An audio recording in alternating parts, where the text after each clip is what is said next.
What's going on, everyone? So this is a late night stream where I'm going to be finally unveiling my entire physical media collection. I'll first be unveiling my DVDs, and then I will be going in order from A to Z for my Blu-rays and 4Ks in terms of movies, and then I will save the TV shows for last. Now, keep in mind some of these movies I'll be talking about very briefly. Other movies I might talk a little bit more in depth. I do have a coffee because I'm not usually a night owl, so if you guys do have any questions though about any of these movies that I own, I will be answering comments at the end of this live stream. I have my laptop off to the side, so I'll be getting ready to answer any and all questions at the end. But, you know, sit back and enjoy, because I'm looking forward to unveiling this collection. So, getting started with DVDs, I own Three Idiots. This is a Hindi film. It was actually my first introduction to Bollywood, and this is an excellent film. Hopefully it gets a Blu-ray someday. Happiness, this is a film that the DVD is worth like 40, 50 bucks. I got it for $2 at the record store. So worth it. Not a film for everyone, but such a great film. And I'm sure many of you have noticed this, but I own 2 copies of the movie Little Children. Funny story about it, at the record store they had Little Children, and I opened up the DVD, and sure enough it had 2 DVDs, Little Children, and 2 slip covers. So just so happened I had an extra DVD case, and so I was like, you know what, screw it, I'm just going to put it in that extra DVD case, and yeah, $2 for 2 of these. So yeah, I love the film, it's a great film. And then Open Range, this is a film that's an underrated Western, not many people talk about it unfortunately, but it's pretty good. But yeah, these are the DVDs. Now keep in mind, the only reason why I own these and haven't upgraded is because they unfortunately don't have them on Blu-ray yet. Alright, and now we'll get started at the beginning of the Blu-rays. Alright. This is the fun part, getting all this out.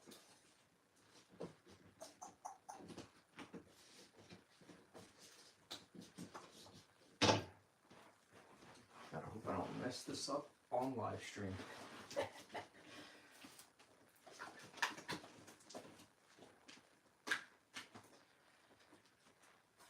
Alright.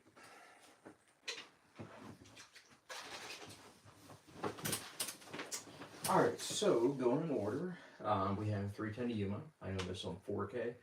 Really good film. One of my favorite Westerns. 12 Angry Men. Excellent Criterion Blu-ray. This is a phenomenal masterpiece.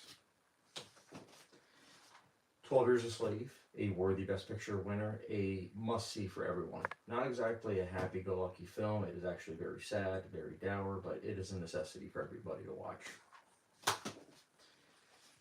21 Jump Street, a studio comedy done right. I love this film. It is an excellent, excellent comedy.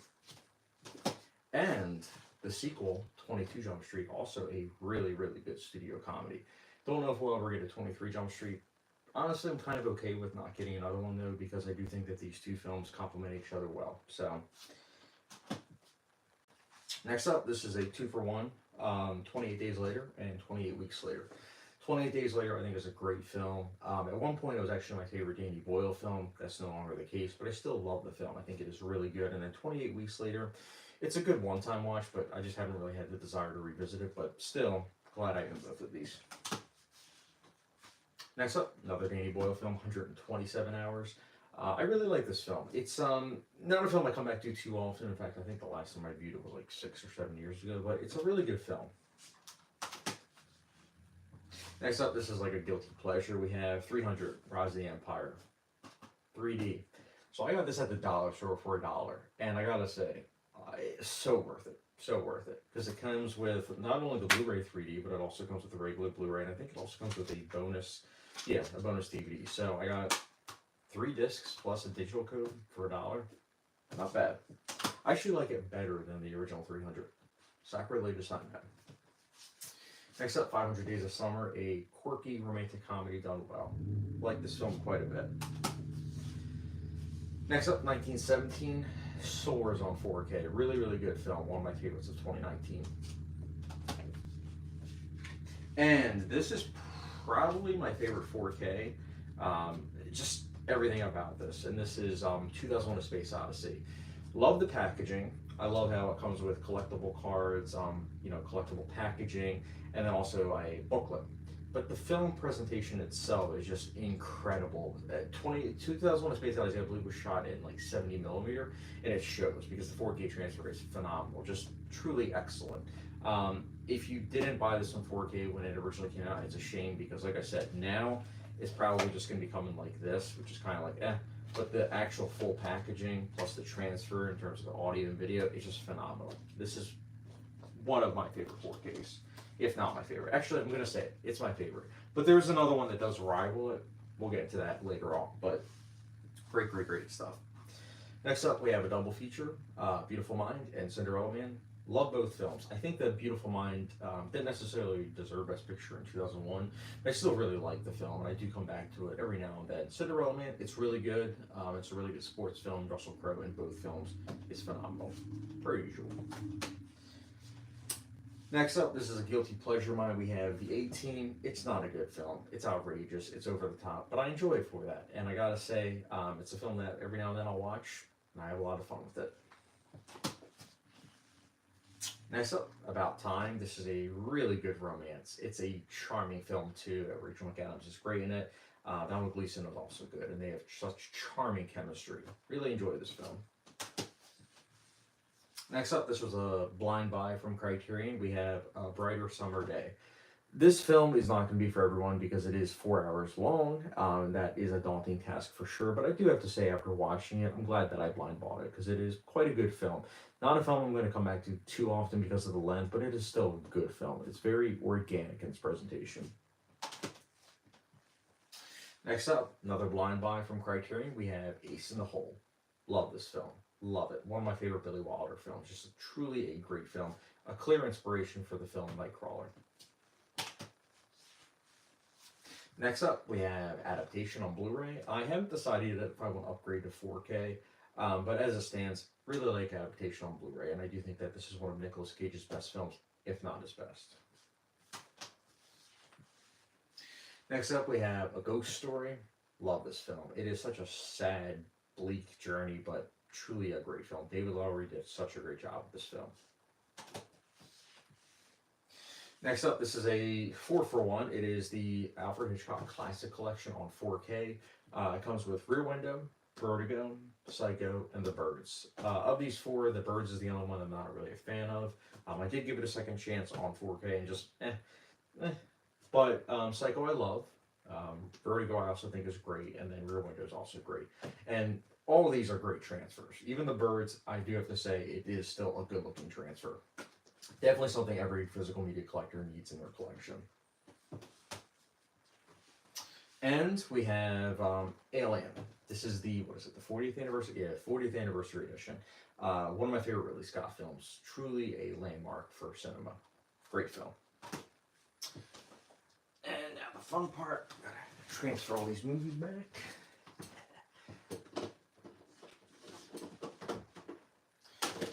One second, guys. Honestly, this is the hardest part.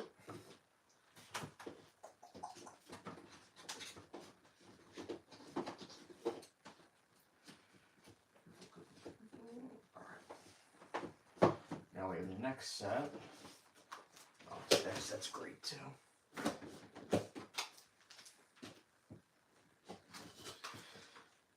Alright. First, get a sip of coffee.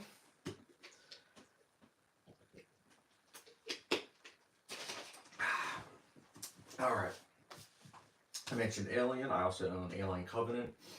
Really like this film. I think that it gets too much hate. I actually think it's also a really good companion piece to Prometheus. And does make me appreciate Prometheus even more. Next up we have All About Eve on Criterion. I like this film. I don't love it, but I do quite like it enough to where I'm glad that I own it in my collection. Next up, this was a blind buy from Criterion. We have All That Jazz. So happy that I bought this film. This film is a clear inspiration for Birdman. And so for that, I have to thank All That Jazz. But it's also just a film that works so well with what it's going for. And I love the razor sharp editing. Truly a great 1970s classic. Next up, we have Amadeus. This is a Blu-ray collection edition. It has like a little booklet in the middle. I think it's pretty cool.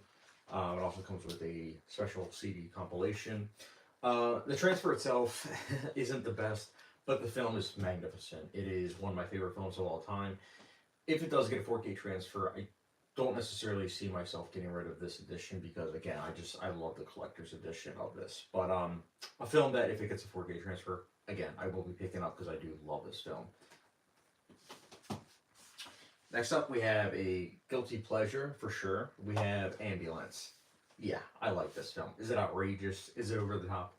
Yeah, but I have a lot of fun with this film. It is a film that really surprised me because I wasn't a fan of Six Underground, which was Michael Bay's previous film, as well as The Last Night, and then what was the other Transformers, Age of Extinction.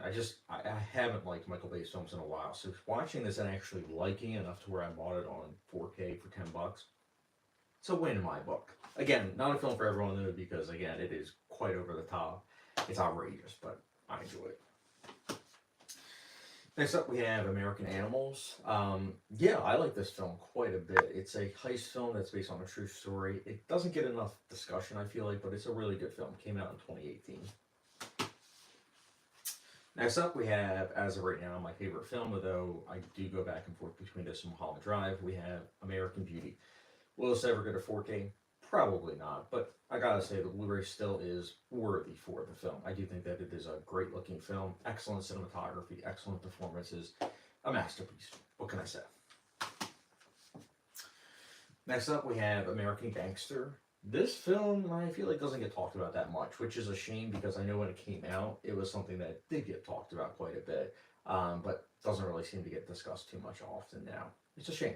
I like this film quite a bit. Director's cut's pretty good too. Next up, we have a 2-for-1. We have American History X, and then we have A History of Violence. American History X was a film that when I first saw it, I wasn't a fan of, but when I watched it again, because of this double pack, I actually liked it a lot better. I'm glad that I own it. History of Violence, I love. I think it is a phenomenal film. One of those films I come back to like once every year or two. It's a 96-minute film, flies by. And what's also great about it is that it has all these little touches that I think really add to the whole layers of this film. I will say this though, the Blu-ray transfer is something that, knowing the history of this film, it's problematic because watching this film, there's not that much film grain, and so looking into it, there was apparently a lot of DNR, which basically removes all the grain and makes it look very digital. And I think that's a shame. So maybe one day we'll get, how the film's actually supposed to look. But as it stands, I do think it is a great film and definitely worth watching and owning on Blu-ray. Next up, we have Criterion Blu-ray, Anatomy of a Murder. I love this film. It is one of my favorite court films. James Stewart is fantastic. A great companion piece to 12 Angry Men. Doesn't get talked about enough. Next up, we have a fun studio comedy. We have Anchorman. So this is a film that, when I saw it in high school, I wasn't a fan of it, but I saw it at the record store, and I saw that it was like a collector's edition. This comes with trading cards. It comes with the journal, 2 Blu-ray discs. So I had to pick it up, and I'm glad that I gave it a second chance because I did enjoy this quite a bit more. Just truly a film that is quite enjoyable, funny, and just features one of Will Ferrell's best performances. So again, getting this for $2, great. Next up, we have Annihilation, one of my favorite films from 2018. Alex Garland did a great job directing this film. Love this film. Also, just wanted to say this because I just noticed this. I think it's hilarious that it says Best Buy exclusive 4K because I bought this specifically on 4K. I'll never forget because I was like, okay, I need to buy it ASAP because it's only at Best Buy. But then if you go online, it's literally everywhere else as well. So it's like, okay, it was just bad marketing. Not bad marketing, I should say mismarketing. But glad I own it on 4K. Next up, we have Antichrist. If you know about the film, you know. All I'll say is it's not a film that I would recommend to necessarily everyone. In fact, there's only a few people I would necessarily recommend this film to. Valentine's Day is right around the corner. Definitely not a film to watch on said day. Definitely not. Next up, we have The Apartment. This is the Best Picture winner, worthy of such. Even though I will say that year, I think it came out in 1960, Psycho would have gotten my vote. But The Apartment, I do love. I think it is a film that, again, Billy Wilder, man, he hits it at the park. Jack Lemmon is also great. Shirley MacLaine, just a film that overall hits all the marks on a Chad film. Love this film. Great looking on 4K, too. Next up, we have, I mentioned how 2001: Space Odyssey is one of my favorite 4Ks. This next one is up there, probably top 5. And that is Apocalypse Now. Holy cow. First of all, the 4K transfer is outstanding. Just truly mind-blowing. This film, watching it, looks so modern. To be fair, it always looked modern. Even watching it in 720p a decade ago, it was always a film that looked modern. But watching it on 4K, it's like a film that you can convince someone that it came out yesterday. It's that great looking. And the audio, phenomenal. I was watching my surround system, and the helicopter at the beginning just goes overhead. It's like, it's phenomenal. Also, what was great is I got this on Black Friday. I think it was November 2019. And this is a 6-disc edition. I got it for $10. It's insanity. It comes with all 3 cuts, and it comes with it on Blu-ray. Also comes with the documentary Heart of Darkness. It's just, you really can't beat this, man. You really can't. This is highly recommended. Every collector needs this. Every film buff needs to own this. Great. Next up, we have Arrival, one of my favorite films of 2016. Phenomenal film. This is a film that I feel like many people became aware of Denis Villeneuve because of this film. Great film. Next up, we have the underappreciated The Art of Self-Defense. I think this is a great quirky comedy. It's one of my favorite Jesse Eisenberg films. Just a great overall film. Excuse me. Next up, we have Assassination Nation. Many people became aware of Samuel Levinson because of Euphoria. I became aware of him because of this film. I'll never forget watching this film. I was like the only person watching it in the theater, and I just remember being so shocked at how good it actually was. Really good looking on Blu-ray too, I must say. I'm not a fan of the ending per se, but still, great film. Well, not great. Good though. You get what I'm saying. Next up, we have, long title, we have The Assassination of Jesse James by the Coward Robert Ford. Love this film. 2007 was a great year for Westerns. No Country for Old Men, There Will Be Blood, and this. It just truly 3 masterpieces. And this is one of those films that doesn't get talked about as much these days, but it is a great film. Love this film. Now I gotta put this set back.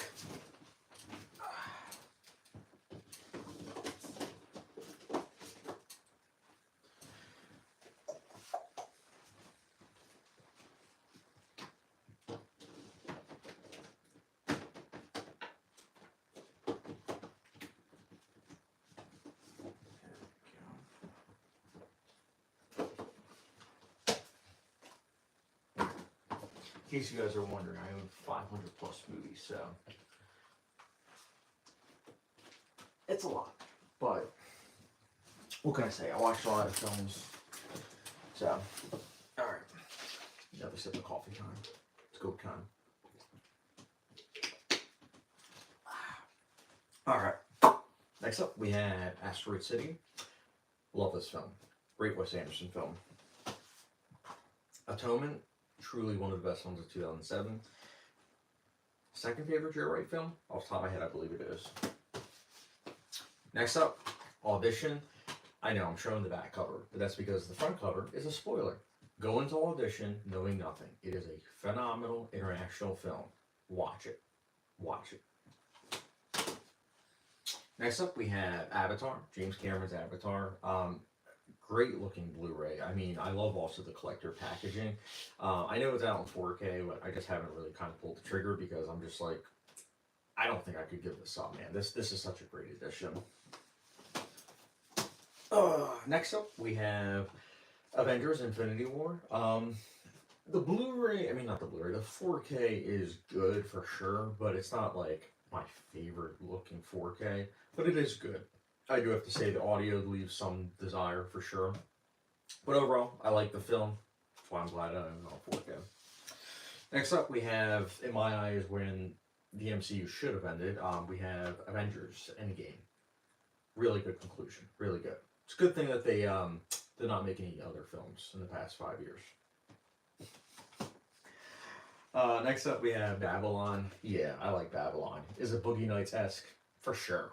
For sure. But I love Boogie Nights. I like Babylon quite a bit, too. Next up, we have the Back to the Future trilogy on 4K. I love the first Back to the Future. Second one, I think, is a good sequel. The third one, I wasn't a fan of when I watched it like a decade ago, and then upon rewatch, I'm still not a fan of the third one.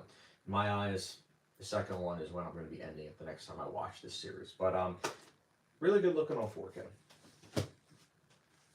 Next up, we have Bad Santa, a very, very fun, raunchy comedy. Really like this film. Next up, we have Bad Times at the El Royale. Wasn't as big of a fan on it on second watch, but I still think it's a rock solid film. Next up, masterpiece, Barry Lyndon. Every single shot is a painting. It's not a film that's going to be for everyone because it is, 3 hours and 5 minutes long, but it is a phenomenal film. Just truly a work of art. Stanley Kubrick did such a great job. Next up, we have The Batman. Really like this film. Robert Pattinson did a great job. This is pretty much the superhero equivalent of the movie Seven. And you know what? I love Seven, and I gotta say, in superhero form, it works quite well. Really good film. Although I'm not a fan of the last 5 minutes, but still, great 4K. Next up, we have Batman Begins. Phenomenal origin story. A near masterpiece in my eyes. Christopher Nolan did a great job with this film. Next up, we have Batman v Superman, Dawn of Justice, the Ultimate Edition. Yes, I like Batman v Superman. Sue me. Next up, we have Being John Malkovich, one of my favorite films of all time. It's not for everyone, for sure. It is an out there, wild ride of a film, but my goodness, it is quite original and just phenomenal. It really is. What more can I say? Also, I think, come to think of it, I think Being John Malkovich was the film that I really started to notice how much of a difference Criterion does in terms of their transfers, because I remember owning Being John Malkovich on DVD and it looking like not as good as it could have been, and then watching Being John Malkovich on the Criterion Blu-ray, it was like night and day difference. It is truly incredible, the amount of difference, but just wanted to mention that. Next up, we have A Blind Buy on Criterion. It has Being There. Really like Being There. I'm glad that I bought this. It is a film that started out kind of slow, but got better with each passing minute. And yeah, I like this film. Glad I blind bought it. Next up, we have the Before trilogy. This is a Criterion three-parter, and I love each film. I think Before Sunrise is great. Before Sunset is probably the weakest in my opinion, but I still think it's great. And then Before Midnight, I think, is a masterpiece. It is truly a great way to end the trilogy. Will we ever get a fourth one? Probably not, but honestly, I'm kind of fine with it just being those three.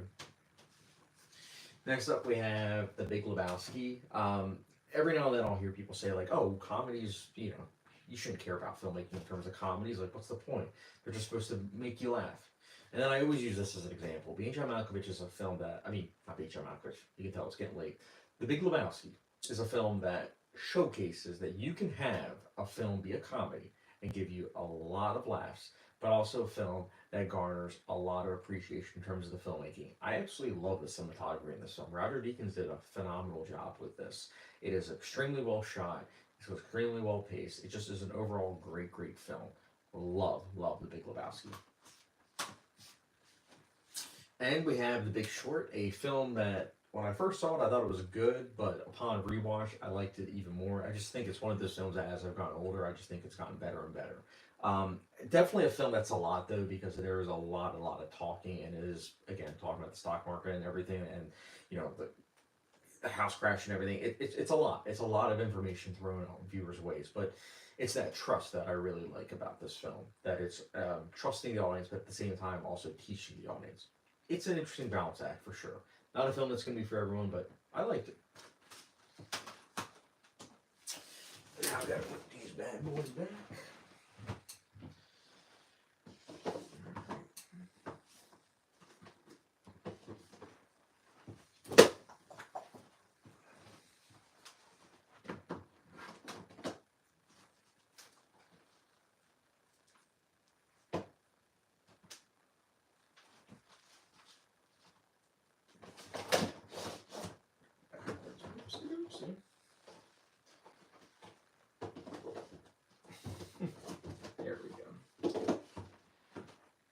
my stuff. Here we go.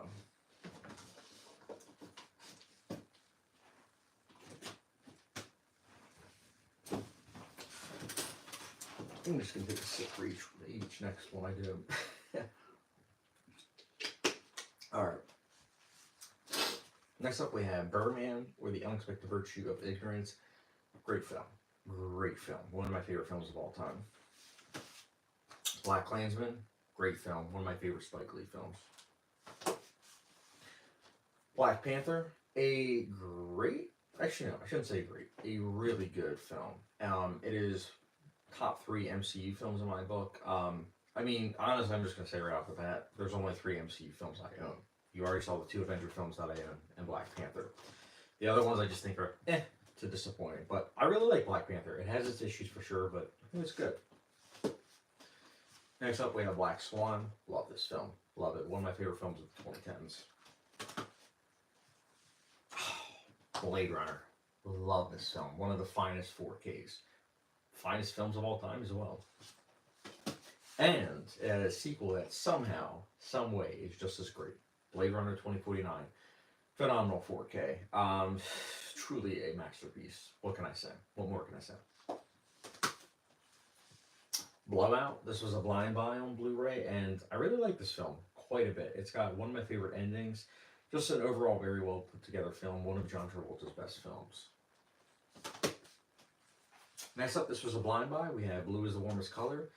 I like this film. I think that it is maybe a bit too long for sure, but I'm glad that I blind bought this because I do overall think that it is a good film, and I do look forward to rewatching it. Next up, we have Blue Valentine, a film that I really don't come back to that often because it's truthfully a very sad, very taxing film, and that's me saying it. But I do think it is a phenomenal film. It's just, again, not an easy watch, but I do think it's a necessity. Love how that film is told.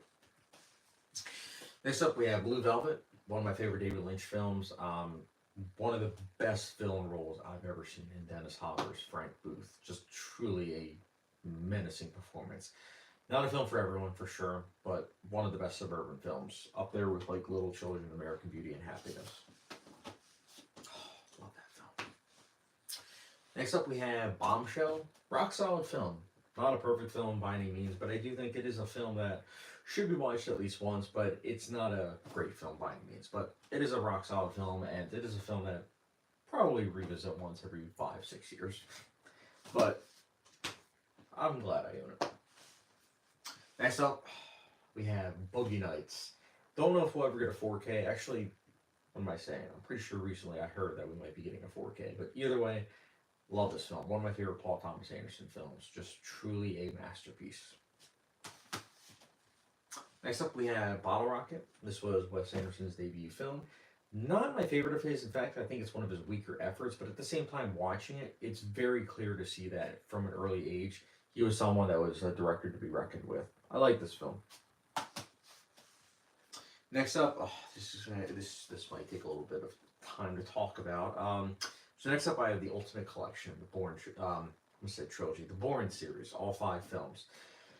So when I bought this, I had heard some controversy in regards to the 4K transfer, and it's one of those things where I understand the controversy because apparently there's a lot of DNR. Like if you look at the original Blu-ray, like the transfer, how that looked as opposed to the 4K transfers, there was a huge difference. Not necessarily a good difference. It's one of those things where it looks completely different. It's like a revisionist edition.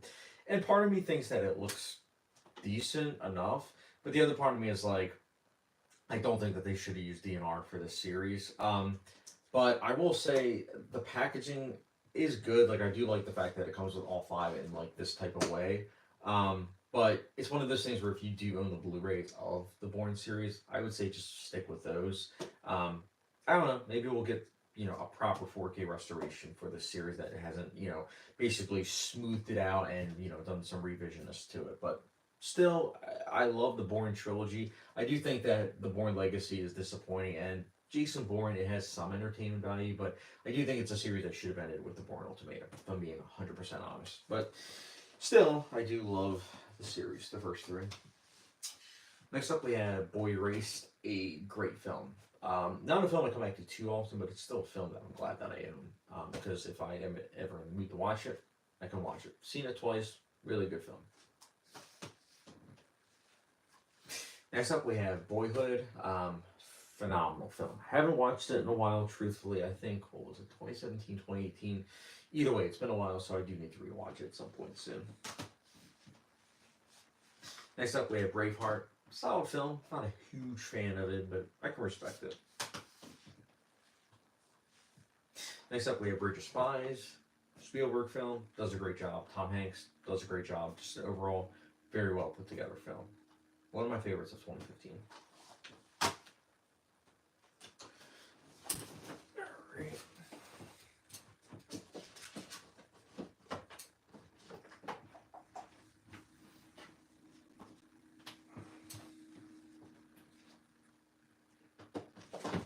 Like I said, this is the fun part.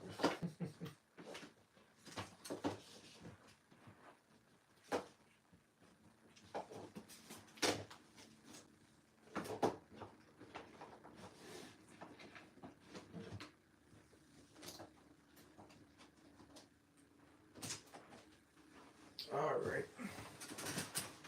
Another sip.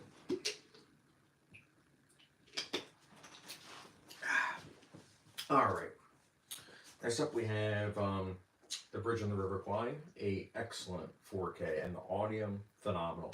Love this film, one of my favorite films. Brokeback Mountain, excellent film. I love this film, a great neo-western. Next up, Brooklyn, really good romance. Alright, I got some explaining to do. So, this is the 6-movie pack of the Transformers movies. So, I don't like Bumblebee.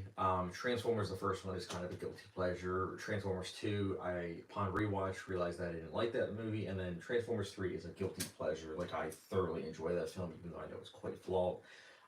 Transformers 4 is one of the worst movies I've ever seen in my life, as well as Transformers 5. So overall, there's like, what, 2 movies out of the 6 that I like. But for that, that's why I own this. I got it for like $6, so 2 movies that I like for $6.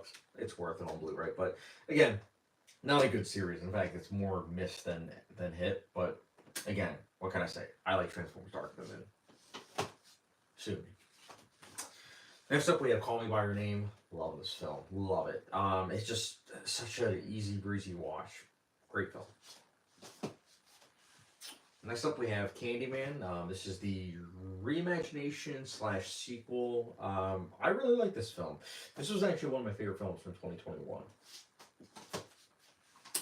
Next up, Captain Phillips. Great film. Great film. Next up, Carnival of Souls. This was a blind buy from Criterion. At first, I was kind of nervous about this film when I was first watching it, but as the film progressed, I liked it more and more, and I'm glad that I blind bought it because I do like this film quite a bit. Next up, we have Carol. Great Christmas film. Just a really, really good romance. Highly recommend. Next up, we have Casablanca on 4K. Really good film. Casino. Really good Martin Scorsese film. Casino Royale. Masterfully done James Bond film. Truly, truly a great James Bond film. And on 4K. Next up, Children of Men. Great Alfonso Cuarón film. Chinatown, one of my favorite films of all time. What a film. What a film. One of my favorite endings of all time. Cinema Paradiso, a film that many film buffs have watched and appreciate, and for good reasons. It's a celebration and a love for the theater experience. Citizen Kane, I love this 4K, like the transfer itself, but this edition is one of the worst packaging I have ever seen in my life. Let me take it out to show you guys. I'm going to show, this is live stream, so you guys are going to see live how terrible this is. So, at first when it comes out, it's not that bad, right? But then look at this. It's like, what the heck is this? And it's like, then it just slips out. Like, this is terrible. And then on top of that, in order to get the discs out, it's like that. It's just very very, look, you got to do it like that. Like, it's just very, very frustrating. It's like, why would you package something like this? I hate it, man. I really do. Like, don't get me wrong, the actual pictures are cool, but it just have to remember then it's like, okay, it goes like that, that. It's like, nope, gotta actually do it the other way. See, I'm doing a live stream so that way you guys can see how frustrating this is. Does it go like that? I think that's it. Yeah, great film. Citizen Kane is one of my favorite films of all time, but this packaging is just ridiculous. If you own the film, you know what I'm talking about. I hate that packaging. Next up, City Lights. Really good Charlie Chaplin film. City of God. A film that I've technically only seen once. I watched it back in 2015. I thought it was a phenomenal film, but I tried watching it a year or so ago on Blu-ray, and I shut it off like 30 minutes. And not because it was a bad film or anything. It's not. It's a really good film. It was just a film that I have to be in a certain kind of mood for. So I do need to rewatch it at some point soon. Next up, Stanley Kubrick's The Clockwork Orange, one of my favorite films of all time. Such a great film. Masterfully done. Next up, Collateral, one of my favorite Michael Mann films, and one of my favorite Tom Cruise performances. He is one of those actors that I feel like needs to get more villain roles, because watching this film, he does a great job in it. Great. So we're almost done the letter C, guys. We're getting there. I feel like by the end I'll probably just be like, alright guys, it's this. There we go.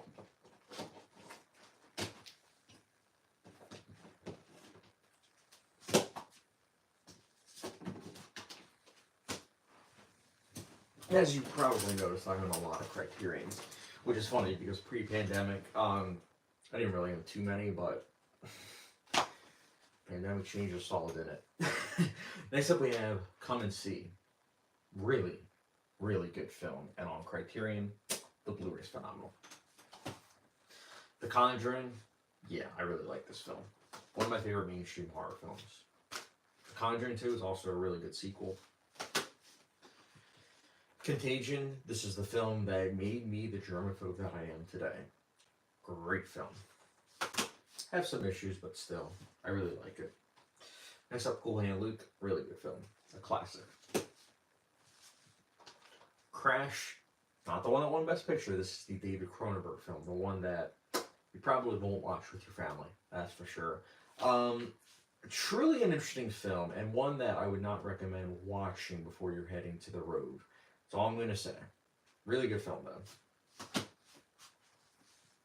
Next up, we have Creed, a worthy sequel to Rocky, which, speaking of Rocky, I am planning to rewatch finally this year, because I haven't seen that film in over a decade. But Creed I really like. I've seen it, 3 times now?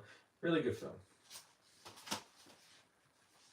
Next up, Crouching Tiger, Hidden Dragon. One of my favorite action films of all time. Just a great, great Ann Lee film. Next up, this was a blind buy from Criterion, Cure. Would highly recommend this film to everyone. It is a atmospheric, moody piece of cinema that works really, really well. And not going to say which films it inspired, but there's a certain series that this film heavily inspired. Really good film. So glad I blind bought it. Next up, very, very underappreciated film, A Cure for Wellness. I actually did review this on my channel. I just love this film, man. I really do. Like, it is such an inviting film, but at the same time, it has characters that are so despicable. It's so interesting, but what does that say about me as a viewer? Really like this film. Next up, we have Curious Case of Benjamin Button. Love this film. Gets better with each viewing. That was actually, I think, my first Criterion. Next up, we have The Darjeeling Limited. Not my favorite Wes Anderson film, but it is still a really, really well-crafted film. Next up, we have Dark City. This is a great example of a film that you need to own on physical media. So, Dark City is a film that, if you go online, you'll mostly see that the theatrical cut's available in terms of, like, streaming. but you don't want to watch the theatrical cut because the theatrical cut doesn't trust audiences. It has a voiceover that pretty much spoon feeds the mystery to you, so that way you are ahead of the characters instead of finding out information along with the characters the way the director's cut is. So for that alone, I recommend picking up a Blu-ray. But it is also just a really, really well-made film that looks really, really good on Blu-ray. Highly recommend this film. It doesn't get talked about enough. Hot take.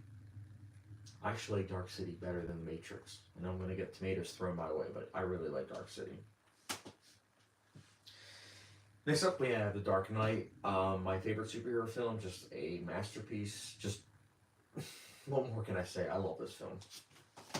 And I happen to also like the sequel, the final chapter in the Dark Knight trilogy, The Dark Knight Rises. Next up, Dark Waters. This is a 2019 film that is based on a true story. Doesn't get talked about enough in my opinion, but it is one of my favorite Todd Haynes films. Just a really, really riveting film. Next up, we have Dead Poet Society. Really, really good film. One of my favorite Robin Williams performances, and Peter Weir's directing here is top notch. A inspirational, but at the same time bittersweet film that highly recommend to everyone. Next up, we have, this is a thoroughly enjoyable guilty pleasure of mine, and that is Death Wish. This is a remake starring Bruce Willis, directed by Eli Roth. I will never forget watching this film in theaters with a packed theater. They were really into it, and I gotta say, I was into it too. And I also have seen it twice, once on streaming, and then the third time on Blu-ray, which, as you see, I own. Yeah, I like this film. I do. What can I say? I'm guilty of it. Next up, we have my favorite film of 2022. That is Decision to Leave, Park Chan-wook's masterpiece. Love this film. Next up, we have Den of Thieves. Pretty much a C-list version of Heat. Of course, Michael Mann's Heat is what I'm talking about. But I gotta say, Den of Thieves, I was disappointed watching it in theaters, but I wanted to give it a second chance because I was listening to Cliff Martinez's score, and I'm glad that I did give it a second chance because I do think it is a solid film, and just one that is well put together. Just does have a twist that's kind of on the side, but overall, it is still a solid film. Not at the level of Heat, but again, as its own, it works. Next up, we have a 3-for-1. We have Martin Scorsese triple pack, and that is The Departed, masterpiece, Goodfellas, it's good. It's good, guys. And then The Aviator, which I think is a really, really good film. It doesn't get talked about enough in terms of Scorsese's films, but yeah, glad I own this series. Apparently, The Departed is coming out in 4K this year, so I will be picking that up on 4K probably. And ironically, I just watched The Departed today again, and it's a masterpiece. And we have The Devil's Backbone, Criterion Blu-ray. Doesn't get talked about enough in terms of Guillermo del Toro's films, but it is a really good film. It's like an early version of Pan's Labyrinth. Of course, I think Pan's Labyrinth is a masterpiece. This isn't quite that at that level, but it is still quite a good film. And I'm either on Blu-ray. Alright, now the fun part again.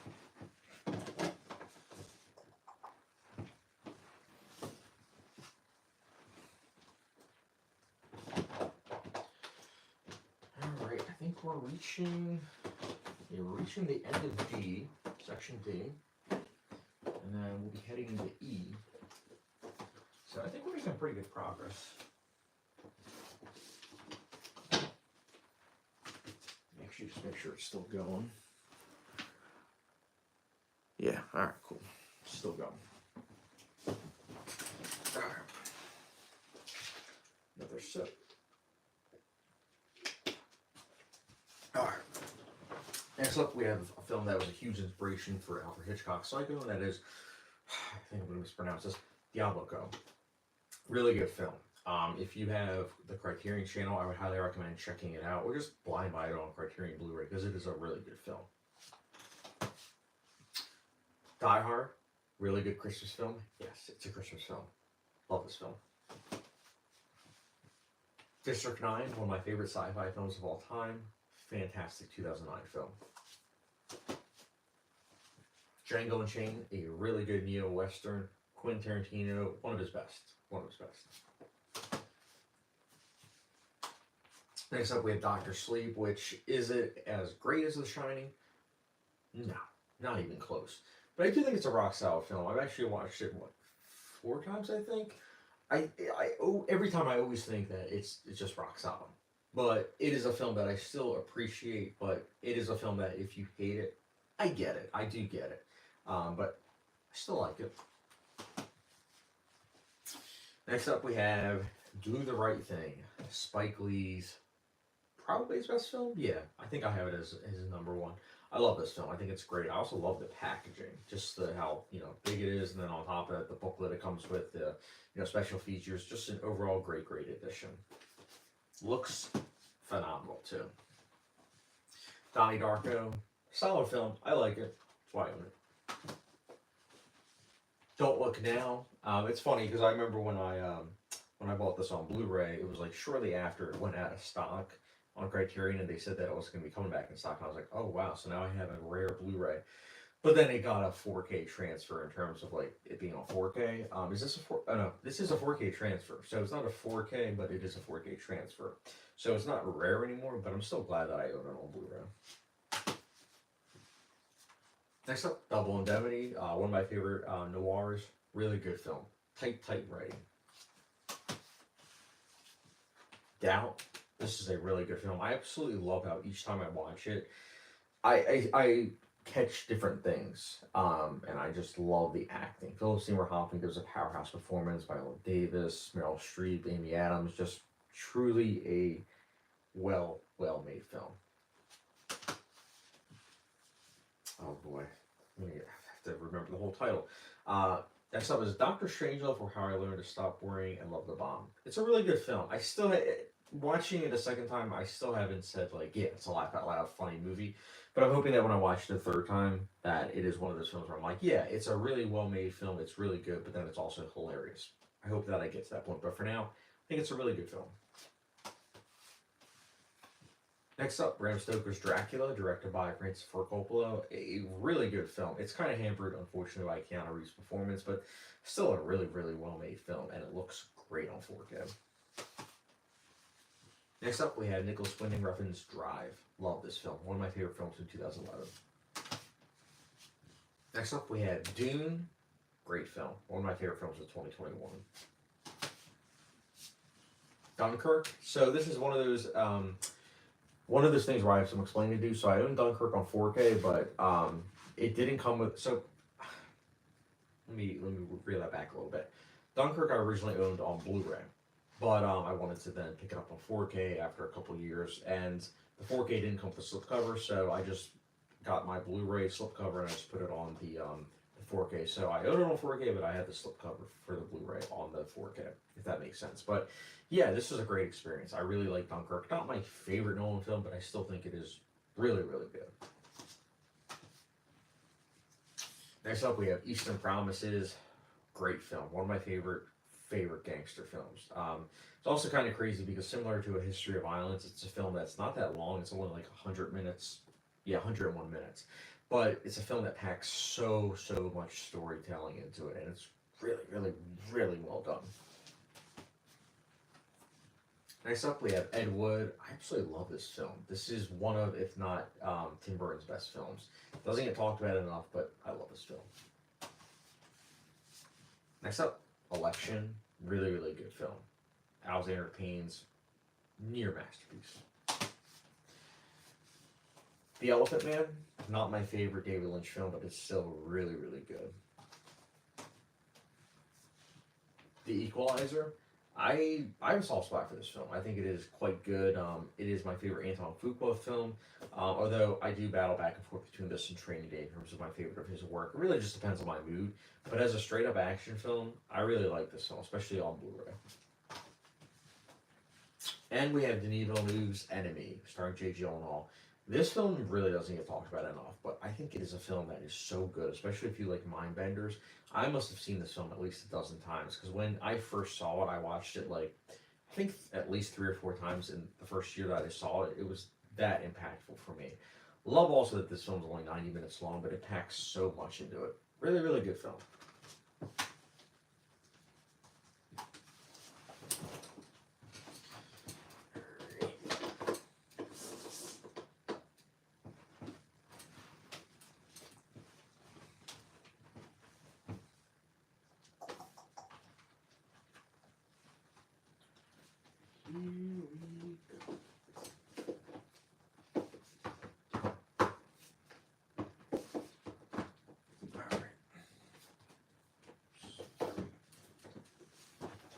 appreciate these kicking in, guys. Alright, so the next section, this is the finishing up pretty much the E's, and then finishing up the E's, and then going into the F category. Another sip of coffee for energy. Alright. Oh, yes, here we go. Eraserhead, fantastic film. Love this film. David Lynch's debut, and what a debut. Eternal Sunshine of the Spotless Mind, fantastic film. One of my favorite films of all time. Swords on 4K. E.T. on 4K. This is one of those special editions that I'm so glad I own. It's got a special case. It comes with a booklet, an extra CD, soundtrack actually, and then also digital code, of course. Really good film. Everything Ever All at Once, second favorite film of 2022. Happy it won Best Picture though. Great film. Ex Machina, one of my favorite sci-fi films, especially 2010s. Love this film. The Exorcist, 2 editions. Got some explaining to do. I originally picked this up at the record store because for some reason, before the 4K came out, all the editions just came with the director's cut. And I'm not a fan of the director's cut, like, at all. I think the director's cut, when you watch it, there's a lot of issues with it. Just really doesn't trust audiences, a lot of additions of CGI. But this comes with both the director's cut and the theatrical cut. And then, sure enough, we got The Exorcist on 4K, which comes with both cuts as well. And I gotta say, of course, the 4K is phenomenal. It's really great, but I also do want to hold on to this in case I go to a friend's house who doesn't have a 4K player and just has a Blu-ray player. But either way, love The Exorcist, one of my favorite horror films. Next up, The Fabelmans, really good Spielberg film. Autobiographical, and I gotta say, after watching it, really gives you a different perspective on certain films of his, in a good way. Oh, I love this. Next up, we have Fantastic Mr. Fox on Criterion Blu-ray, my favorite animated film of all time. If you know me, you know it. I love this film. Fargo, the movie, great film. One of my favorite Coen Brothers films. The Father, one of my favorite films of 2020. Not an easy watch, but a necessity to watch for everyone, in my opinion. The Fault in Our Stars. Truthfully, I really liked this film when it came out, but I haven't seen it in, gosh, at least 8 years. So I am in need of a rewatch. We'll see if I like it as much on rewatch, but I remember quite liking it at the time, and that's why it was on Blu-ray. Next up, we have The Favorite, Yorgos Lanthimos film that is incredibly well done. One of my favorite films of 2018. Next up, not a film for everyone, but we have Fear and Loathing in Las Vegas. This is truly a fascinating film. I think it's a great companion piece with, like, The Big Lebowski. A doubleheader with The Big Lebowski and Fear and Loathing in Las Vegas. That's something. Next up, Field of Dreams. A film that I used to love, but upon rewatch, I think it's just okay to solid. But I still quite like it. That's why I'm glad it was on Blu-ray. Next up, we can't really talk about this film, but we have Fight Club. Fight Club is a Blu-ray that has one of, if not the best Blu-ray menus. If you've seen the film and own it on Blu-ray, you know what I'm talking about. That Blu-ray menu cannot be beat at all. See, this is sometimes why I don't do live streams, because sometimes I mumble my words or misconstrue them. But you get what I'm saying. The Blu-ray menu, one of, if not the best of all time. And the film itself, phenomenal. I get more out of it each time that I view it. Great film. Next up, First Man. Not my favorite Damien Chazelle film, but I still quite like it a lot. First Reformed, a film that gets better with each viewing. It is a really, really good film to watch on Easter, especially. A Fistful of Dollars, the weakest in the trilogy, but I still think it's rock solid and pretty good looking on 4K. Oh wait, 1 second. Yep, okay. Sorry. Next up we have Flowers of Shanghai. This was a blind buy Criterion, and I gotta say, I'm glad that the cover combined with the back cover really caught my eye. And when I looked at the back cover, I was like, wow, this sounds actually really fascinating. And it's even better than I imagined it was. There's a lot of long takes. It takes place in one setting, but the setting comes to life. The long takes do a great job of really getting to know the characters. Just a really, really well put together film. But again, you probably haven't really heard of Flowers of Shanghai, and I think it's a film that needs to get talked about more because it is really good. All right, so got that.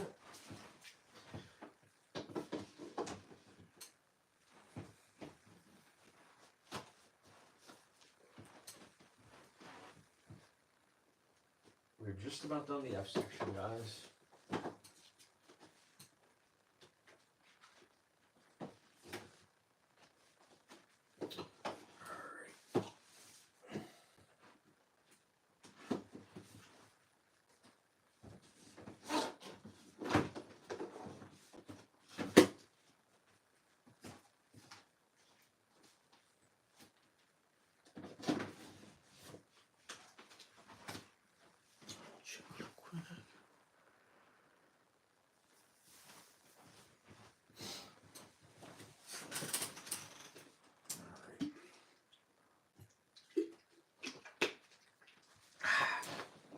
All right. Next up, we have For a Few Dollars More.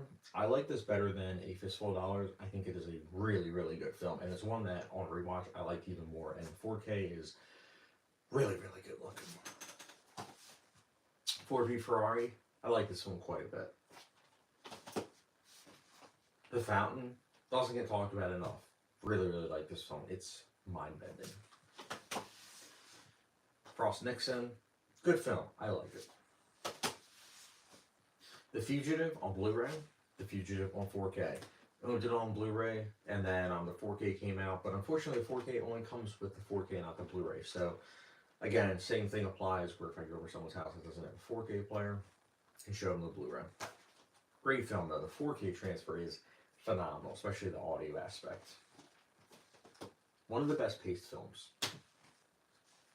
Full Metal Jacket, really good film. Gets better each viewing.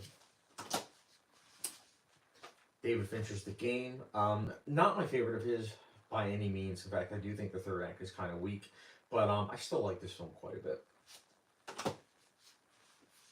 Game Night, great studio comedy. Mainstream studio comedies are very hit or miss, but this one definitely is a hit for me, and I love it. Love it, love, love it.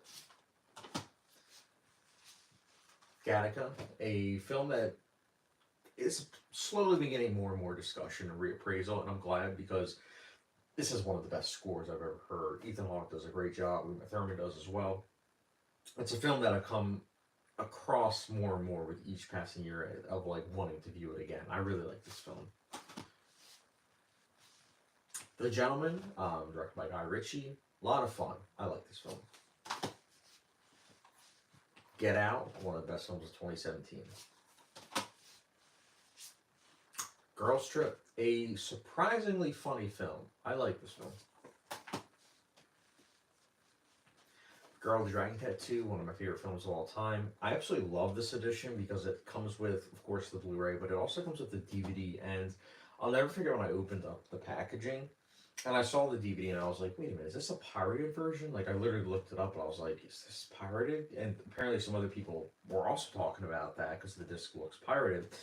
But then I looked it up even more so, and I realized that the disc is intentionally supposed to look like it's pirated because the lead character is literally a hacker. So I just think that it's a little detail that I love. Again, another thing that I love about physical media is like little details such as that. But yeah, Girls Drink Tattoo is a fantastic film. Gladiator, fantastic film, masterpiece. Very curious how the sequel will be. I don't know how it's going to be. I really don't. But this film, great film.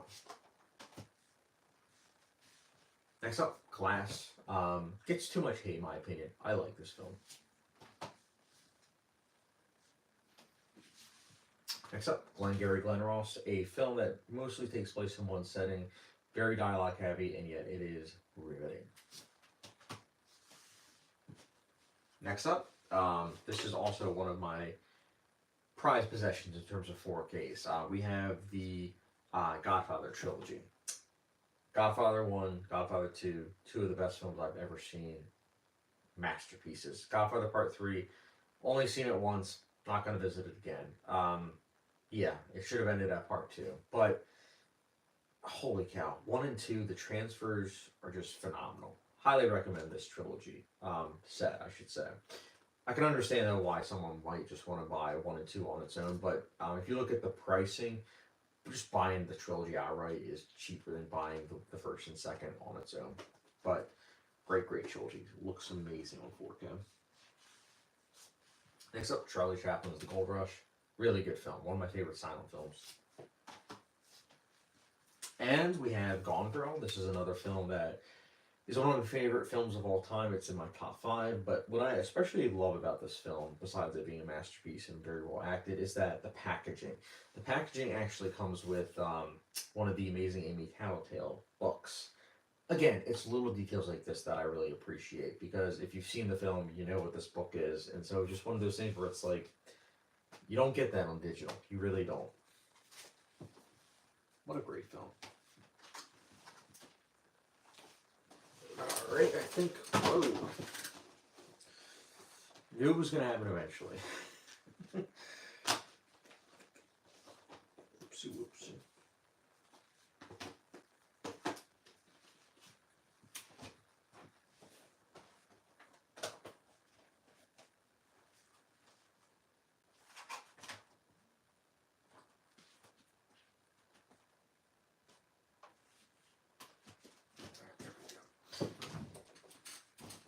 The order.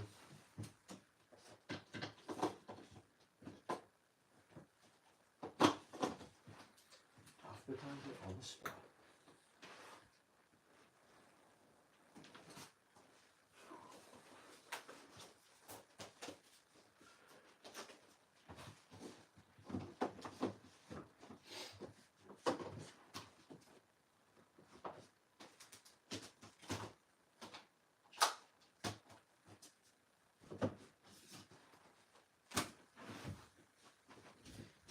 This section should be pretty fast.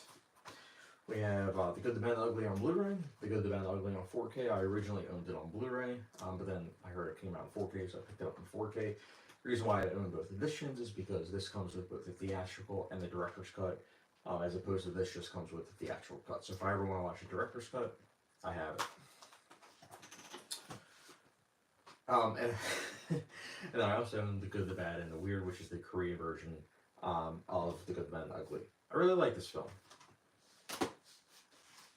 Good time, not exactly a good time. In fact, it's a very depressing time, but it's a great film. Good Will Hunting, one of my favorite films in the 1990s. The Graduate, phenomenal film. One of the best endings I've ever seen. The Grand Budapest Hotel, 2 versions. So yes, they are both Blu-ray. I know what you guys are thinking. So how do I explain this? One of my professors at college gave me this edition, and then when I saw that Criterion came out with this edition, I decided to pick it up because I was like, the packaging and everything is so perfect, especially with all the stuff that it comes with it. Like it comes with, if I'm not mistaken, yeah, it literally comes with Boy with Apple. Like, what the heck? This is awesome. The booklet is just phenomenal. Just an overall great packaging. I love this. So the other one I own because of just sentimental reasonings, but this I love. And also, it's my favorite comedy of all time. So owning 2 editions, I don't care. I'll own 20 editions. I love this film. Truly, just one of the best films of all time. Love it. Gravity. I love this film. At one point, it was my favorite film in 2013. Not anymore, but I still really like this film. Green Book. Did it deserve Best Picture? No, it did not. Not even close. But I really enjoyed this film. The Green Knight. Great film. The Green Mile. A very sad film. Gets me in tears every time. Truly a really good film, though. Holy cow. Best cast, one of the best casts I've ever seen. Green Room, rock solid film. Gretel and Hansel, a film that I felt mixed about, but I couldn't get out of my mind, and when I rewatched it on Blu-ray, I liked it even more. The Gray, loved the ending of this film. Rock solid film. Groundhog Day, like this film quite a bit. One of my favorite Bill Murray films. The Guest, love this film. I love the soundtrack especially, and the ending, so good. The Gunfighter, this was a Criterion blind buy. Happy that I blind bought it because I actually really liked this film. It's a pretty good companion piece in my opinion to like High Noon. Next up, Hacksaw Ridge. A film that with each viewing I like a bit less and less, but I still overall think that it is a good film, and I'm happy I own it. Next up, we have Halloween. This is the 1978 original. Really like this film, and with pretty much the template that it's set for the slasher genre. And of course, I own Halloween 2018. I really do still stand by that. I think that the David Gordon Green trilogy should have just been this film. Because if you look at this film, the way it ended, it was very conclusive. The second and third entry just weren't good, and I do think that both did have some potential for sure, but just the overall execution left a lot to be desired for the sequels. But I do like the 2018 one, and yes, it's flawed for sure though. And we have The Handmaiden, a Park Chan-wook masterpiece. Just phenomenal, phenomenal film.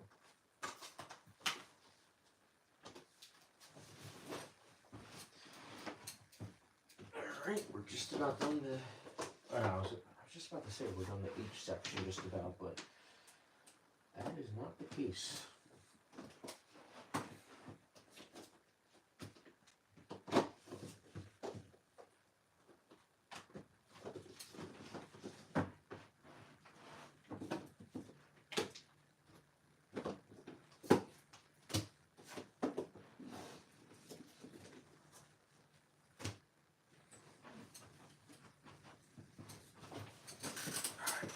Sip.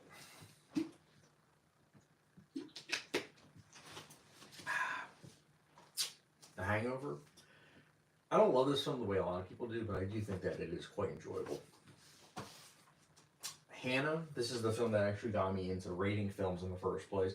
I absolutely hated it the first time that I watched it, but here I am owning it on Blu-ray. Really like this film now. I love how it takes a lot of like fairy tale elements and incorporates it into a hitman kind of action film. I definitely think it stands on its own, and yeah, I love this film.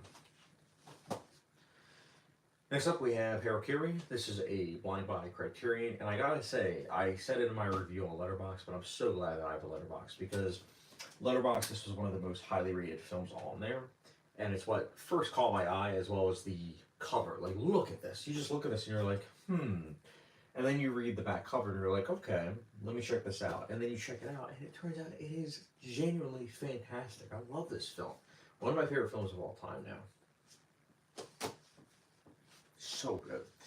Next up, we have, this is a film series that many people love, and that is the Harry Potter 8-film collection. It comes with all the 4Ks and all the Blu-rays, and I own this just because of my wife.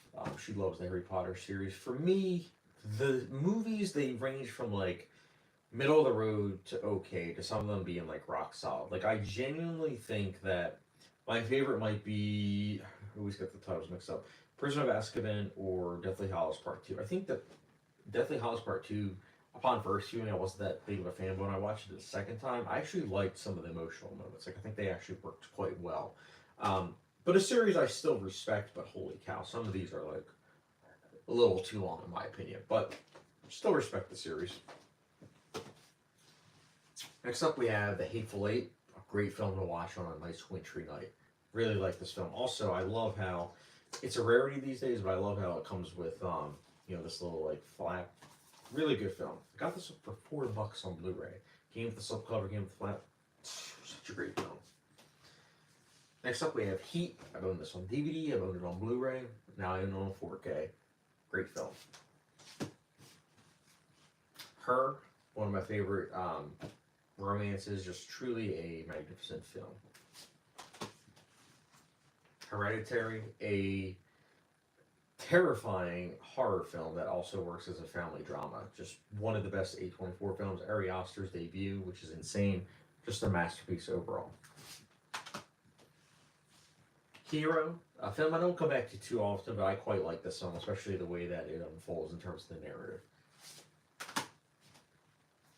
High and Low. This was a blind buy from Criterion, and it's funny because the news just broke recently that apparently this is getting remade. So I don't know. I mean, I like Spike Lee, I like Denzel Washington, so I'm going in with an open mind. But I really don't know how you're gonna top Akira Kurosawa, his High Low, because High Low is such a great film. It really is.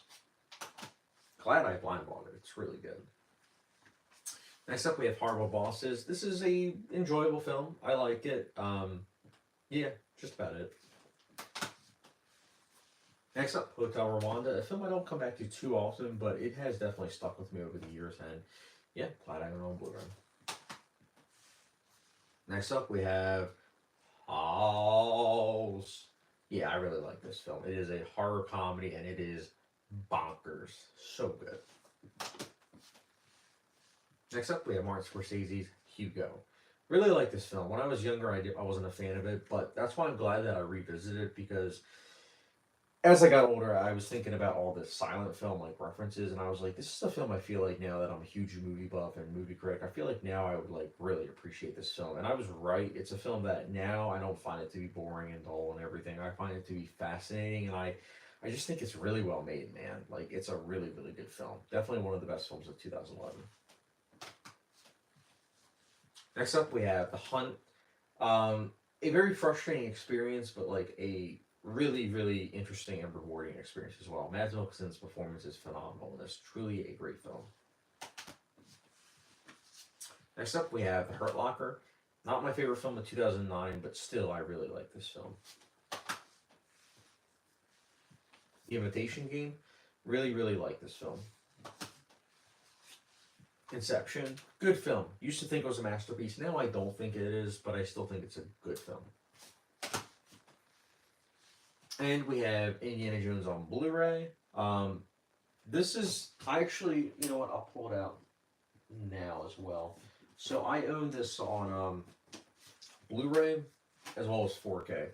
Similar to some of the other movies I mentioned before, the reason why I own it on Blu-ray and 4K is because I originally picked it up on Blu-ray, and then not too long ago it came out in 4K, but the 4K doesn't come with the Blu-rays as well. So same thing, if I go over someone's house and they don't have a 4K player, you can just, you know, bring the Blu-rays. But yeah, I love this series. I love the first three in particular. The fourth one I think is quite mixed, but I do have to say, after watching the fifth one and being very disappointed, I have more of an appreciation now for Kingdom of the Crystal Skull, even though that movie is like a huge step down from Last Crusade, that's for sure. But overall, like I said, the trilogy, it's great.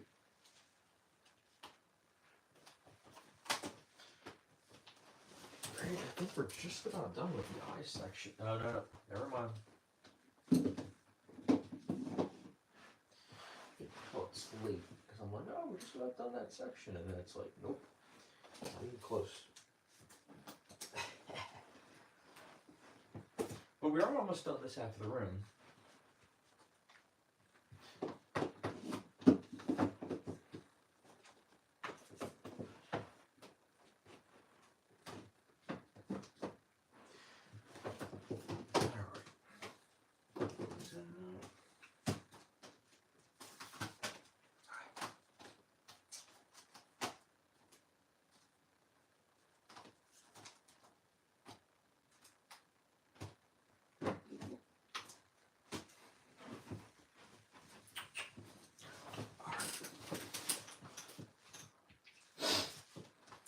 Next up, we have I Saw the Devil. Really good Korean film. Highly recommend. The Infernal Affairs trilogy. This is the trilogy that heavily inspired Martin Scorsese's The Departed. In fact, The Departed is a remake of said trilogy. I love the first Infernal Affairs. I think that is really good. The second one I also really like. The third one, I wasn't a big fan of upon rewatch, and that was something that I should have remembered because when I watched it back in 2013, it was kind of the same thing where I wasn't a big fan of the third one. But I am glad that I own this trilogy on Criterion Blu-ray, because I do think that it's a film trilogy that, whilst I'm not a fan of the third one, I still greatly respect and admire the first two.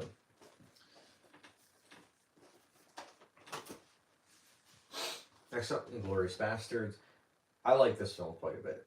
Tarantino did a great job writing this. Next up, Inland Empire. This was one that I thought was just solid when I first saw it, but decided to pick it up and watch it on Criterion Blu-ray, and I'm glad that I gave it a second chance because I liked it a lot more. I also watched it at like 2 a.m. I gotta say, like, this is a film that you want to watch late at night. It is so good. It like adds to the experience. Actually, every Lynch film does. Every Lynch film should be watched late at night. It gives like this dream-like allure that he's going for. Next up, this was a blind buy, and that is The Innocents. Really like this film. Glad I picked it up. Inside Man, one of my favorite Spike Lee films. So good. Next up, In the Heat of the Night. Really good film. Glad I picked this up on 4K. The Insider, hot take. This is actually my favorite Michael Mann film. I absolutely adore this film. Invasion of the Body Snatchers, 1978. So I enjoyed the original rendition, but I gotta say, this is probably the definitive version. It is so good. Terrifying ending.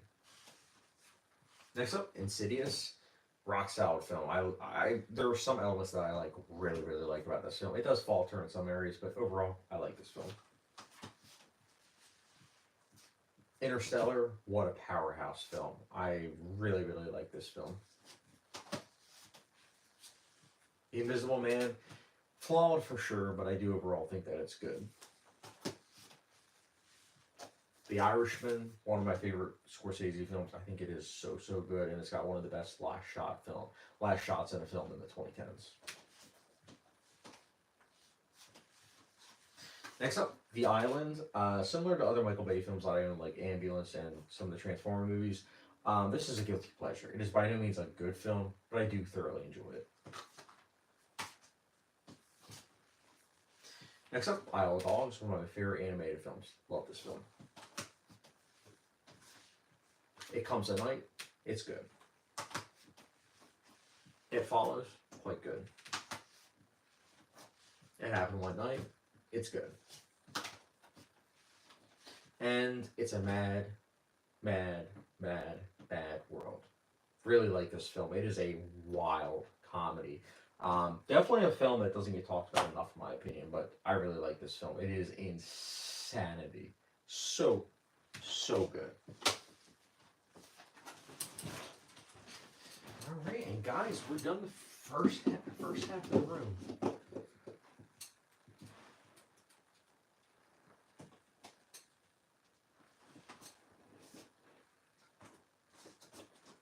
So I think we're just about done with my section. Let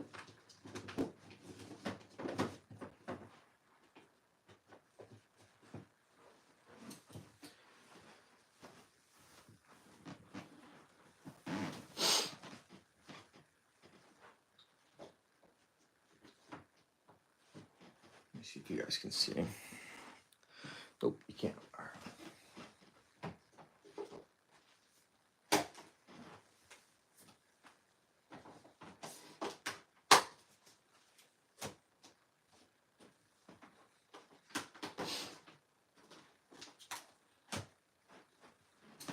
All right.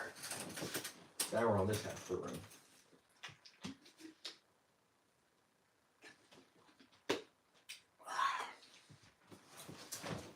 Coffee gotta kick in, guys. Alright. It's a Wonderful Life. Love this film. Jaws, fantastic film. Love this collector edition. 45-year anniversary limited edition. It comes with digital code, collectible book, Blu-ray, 4K. Love this film. Next up, JFK, one of my favorite films of all time. It's truly a fantastic film. Also, I love this collector edition. I really do. I can't get it enough. It's so good. It comes with both cuts too. Next up, we have John Wick Blu-ray. John Wick Blu-ray. It's getting late, guys. John Wick 4K. John Wick Chapter 2, 4K. Actually, 4K, but I know what you guys are thinking. Wait, it's a Blu-ray cover.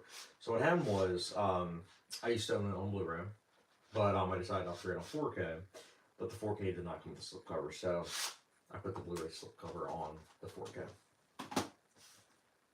John Wick Chapter 3 on 4K. John Wick Chapter 4, 4K. Next up, Joker. Rock solid film. Phenomenal 4K though. Jurassic Park. Good film.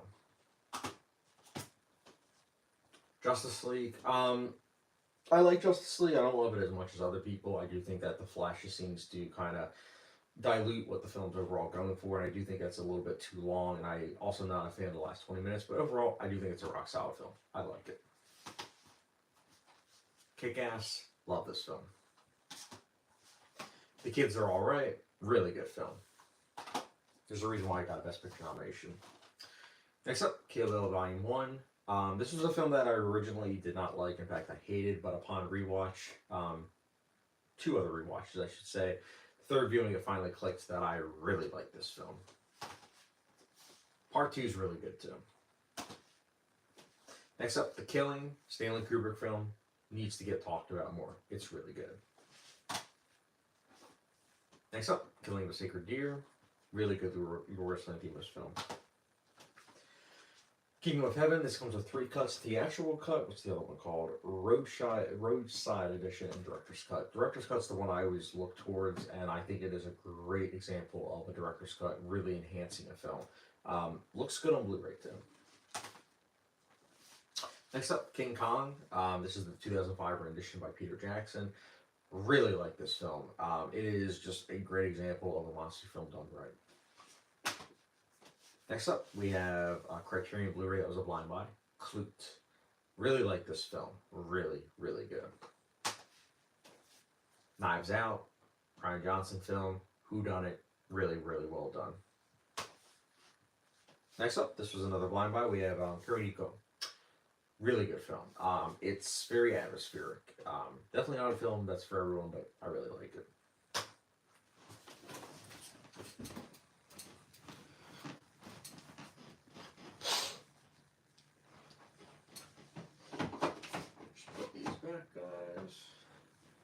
Looks like we finished the K section. So now we're going to be on to the L section. The L section, there's some really good ones, guys. In fact, one of the L's, I'm just going to say right now, is one of my prized possessions. The 2001: A Space Odyssey is my baby in terms of my collection. But one of the ones I'm about to mention is, it's up there. Alright, so to start it off, La Haine, really good French film. Lady Bird, love this film. Came out at the right time, really good film. La La Land, yeah, I really like this film. Last Stool, really good film. Unfortunately, it was a box office bomb when it came out, but it's really good. Last Samurai, love this film. I feel like it's underappreciated these days, but I really like it.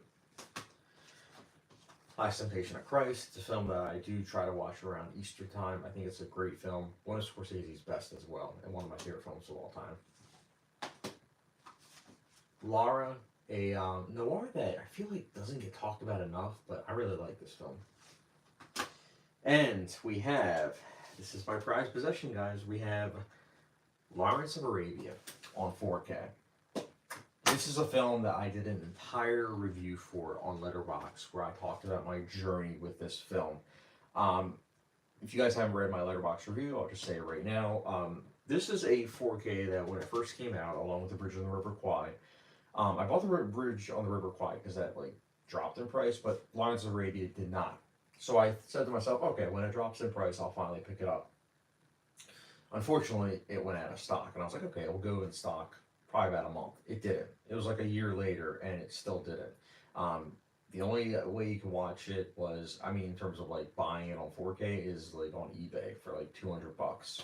Wasn't going to spend that. So I then heard news that it was going to be reissued. But the thing was, it was weird. When it was being reissued, it was only coming out like in stock like 10 at a time. So you had to be having an eagle eye in terms of like it coming back in stock, because I remember there were a couple times I was like, oh, it's in stock, and I was like about to buy it, and then sure enough I was trying to buy it and it went out of stock. But there was one time I actually looked and it drops to $30, and I immediately pressed buy it now, and I bought it somehow, and I was like, holy cow, I can't believe I got this. So this is one of those ones where it is rare to find, unfortunately, but I say unfortunate because not only is the film like really, really good, but the 4K is just stunning. It is a stunning film. It is a feast for your eyes. Like, this is a grandiose film, if there ever was one. Highly, highly recommend this film. I know the 4K is hard to find, but it's worth finding and watching in 4K. Next up, Leon the Professional. Good film. The Life Aquatic with Steve Zissou, Wes Anderson film that I really like. Life of Pi, great film. The Lighthouse on Blu-ray, one of my favorite films from 2019. Almost forgot when it came out. Masterpiece, love this film. The Limey, this is a film that's on 4K. It's a Steven Soderbergh film. Doesn't get talked about that often, but it is one of his best films, and it is a great companion piece to like Memento. Like, I absolutely love the editing style of this film. Like, there will be a scene where someone's talking to someone else, and then at the same time you see the scene playing out like in reverse order. You'll see him talk about like there'll be a scene that's happening in the past, and then also a scene happening in the present as well as the present. It's insane. The editing of this film is insane. I was surprised that it came out on a 4K, but it was a limited edition Best Buy. So if you get a chance to buy this on 4K, highly recommend it because it looks great. Next up, Lincoln, one of the best looking Blu-rays I've ever seen. One of my favorite films of all time. A great film that I try to watch around election time. The Lobster, good film. The Lone Ranger, a film that gets a lot of hate, but I really like. Similar to Gore Verbinski's A Cure for Wellness, I think that Lone Ranger is a phenomenal Blu-ray transfer. And not only that, but the Lone Ranger is just a lot of fun and just a really good Western. I like this film. Looper, it's good. Lord of the Rings trilogy, I love the films. I think that the first one is a masterpiece. The second one is the weakest in the trilogy, but it's still a really, really good film. And then the third one I think is great. It is a great, great film. And at one point it was actually my favorite film of all time, but I love this trilogy. LA Confidential, a film that's gone up the ranks to be one of my favorite films of all time. Love this film. Next up, David Lynch's Lost Highway. Fantastic film. It's very dream-esque, and again, one of those films you want to try to watch as late as night as possible. Try to watch it when you're very sleepy. It is such a great experience, man. Next up, Lost in Translation. I've heard that this is getting a 4K transfer sometime this year. I might pick it up because I do love the film. I do like it on Blu-ray in terms of like the transfer, but I do know that the 4K transfer is probably going to be really, really good, so I'll probably pick it up, but still, love this film. Next up, the movie M. It is a film from 1931, and it's held up incredibly well. Really, really good film starring Peter Lorre. And we have The Machinist. This is a film that quickly has become one of my favorite films. Christian Bale's fantastic performance, the moody atmosphere, the mind-bender storytelling elements. Just a film that's overall very well put together. Love this film.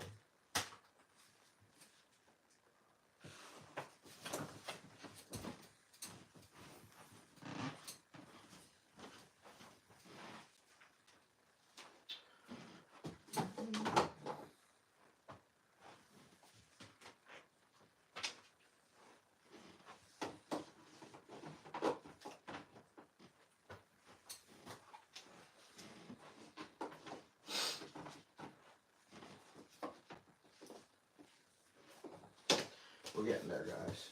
Next section.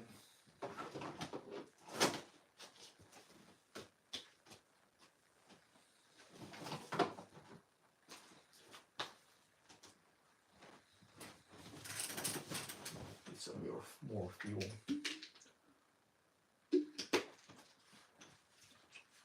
I'll try to go a little bit faster for you guys. Mad Max Fury Road. Love this film. Magnolia. Incredible film. Malcolm X. As you can see, I own it on Blu-ray. I picked it up at the beginning of the pandemic. That was before I realized that Malcolm X was coming out on 4K Criterion Blu-ray. The reason why I haven't opened this is because I'm still trying to decide if I want to, pick up the 4K Blu-ray or not, or just stick with the Blu-ray. But either way, really good film. Maltese Falcon, really good noir. Manchester by the Sea, one of my favorite films of 2017. Or no, not 17. My bad. 2016, I believe, is when it came out. My bad. Next up, Manchurian Candidate, the original. Love this film. It is a very, very well crafted film that's very timely too. Mandy, one of Nicolas Cage's best films. Man of Steel, yeah, I like Man of Steel. It's not a film that I love as much anymore. Like, I used to love this film back in the day, but I still think it's rock solid, and I do appreciate what Zack Snyder was going for. Next up, Marriage Story, a sad but really, really insightful and well-acted film. Very well acted. The Martian, another example of a film that I originally owned on Blu-ray, but I did pick up the 4K, and of course the 4K did not come with slipcover, so I just put the Blu-ray slipcover on the 4K. And this is something I've always had difficulty with, putting the slipcover back on, probably because it's not supposed to be on there. 1 second.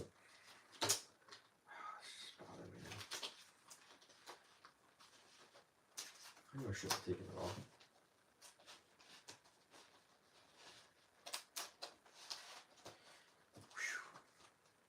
Either way, I like The Martian. Next up, Mary Max, one of my favorite animated films. It's great, man. It's quite depressing, though. Next up, The Master, Paul Thomas Anderson film. Enough said. One of his best films. A true masterpiece.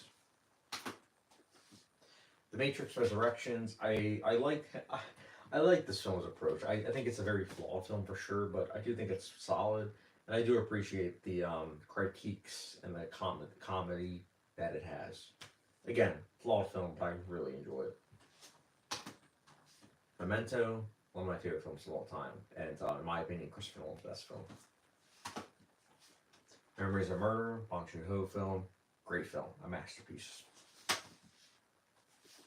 Men, yeah, I like Men. I know it was controversial when it came out, but yeah, I like Men. I think it's really good. It's right up my alley. Really good film.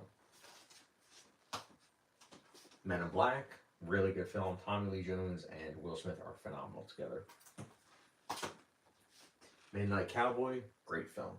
John Voight and John Voight and Dustin Hoffman, really good together. Midsommar, really good film.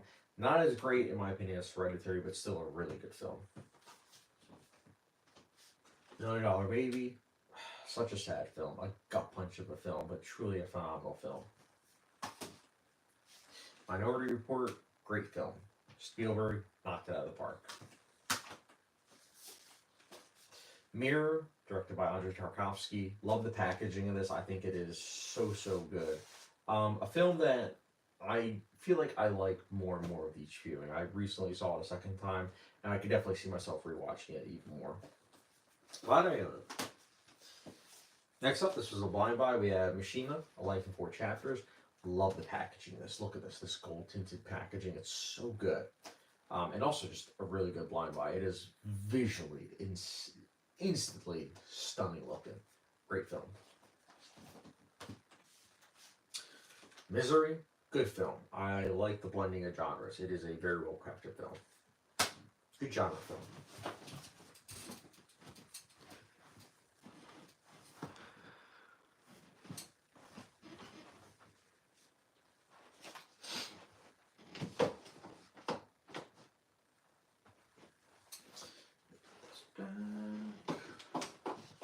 One part's always putting it back, guys.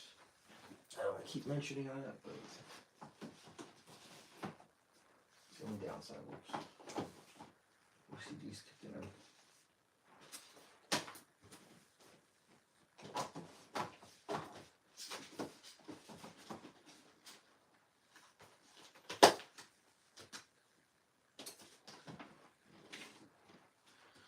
Alright, next section. Let me see some videos.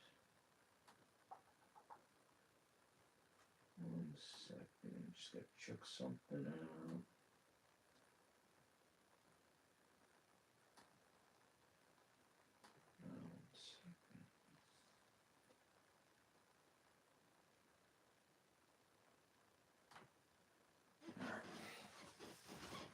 Alright, I'm back, guys. So, we're in the M's.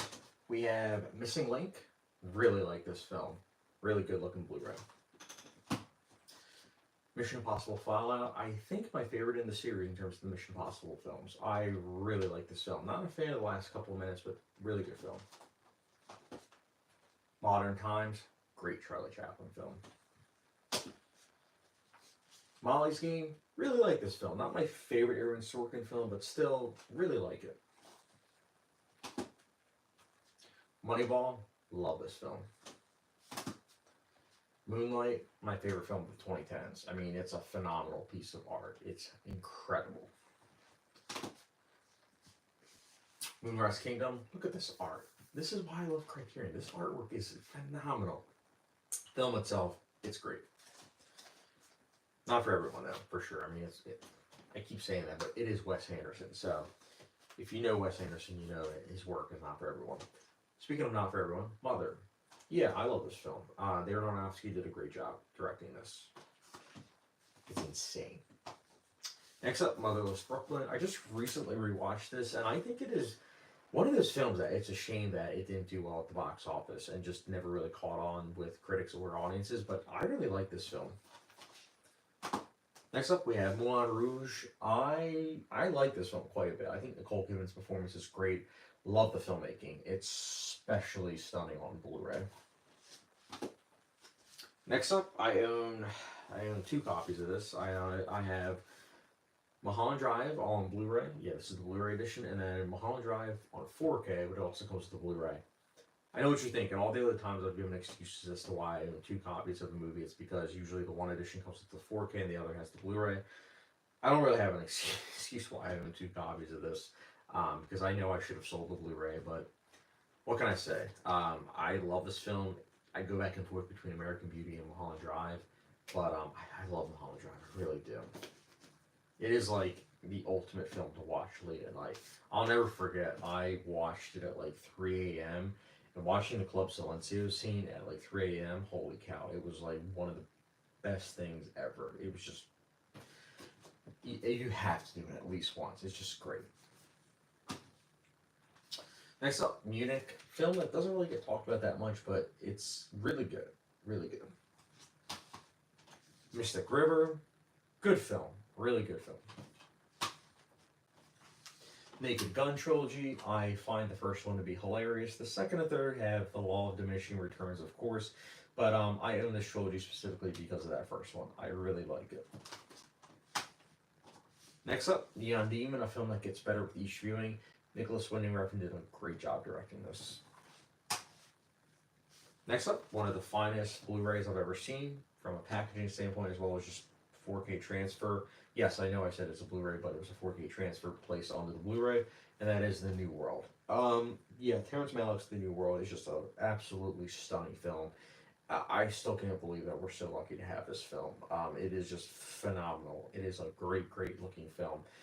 Another example of a film that when you watch it in terms of streaming, it only really comes with the actual cut, but the director's cut, which is that new 4K transfer, it's on this Criterion.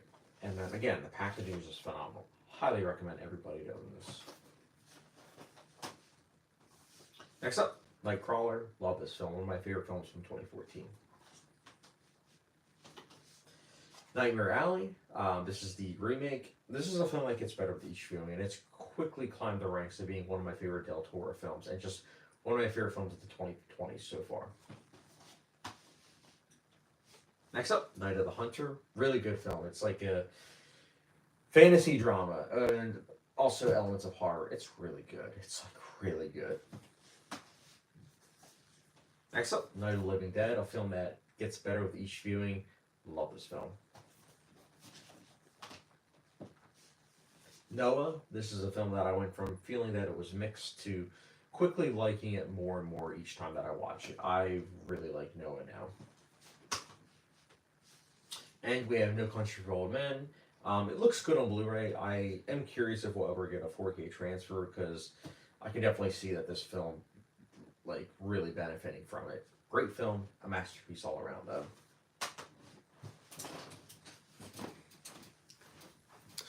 So now we're in the end section, almost at the O section. Not bad, guys. I'm all jacked up on coffee now.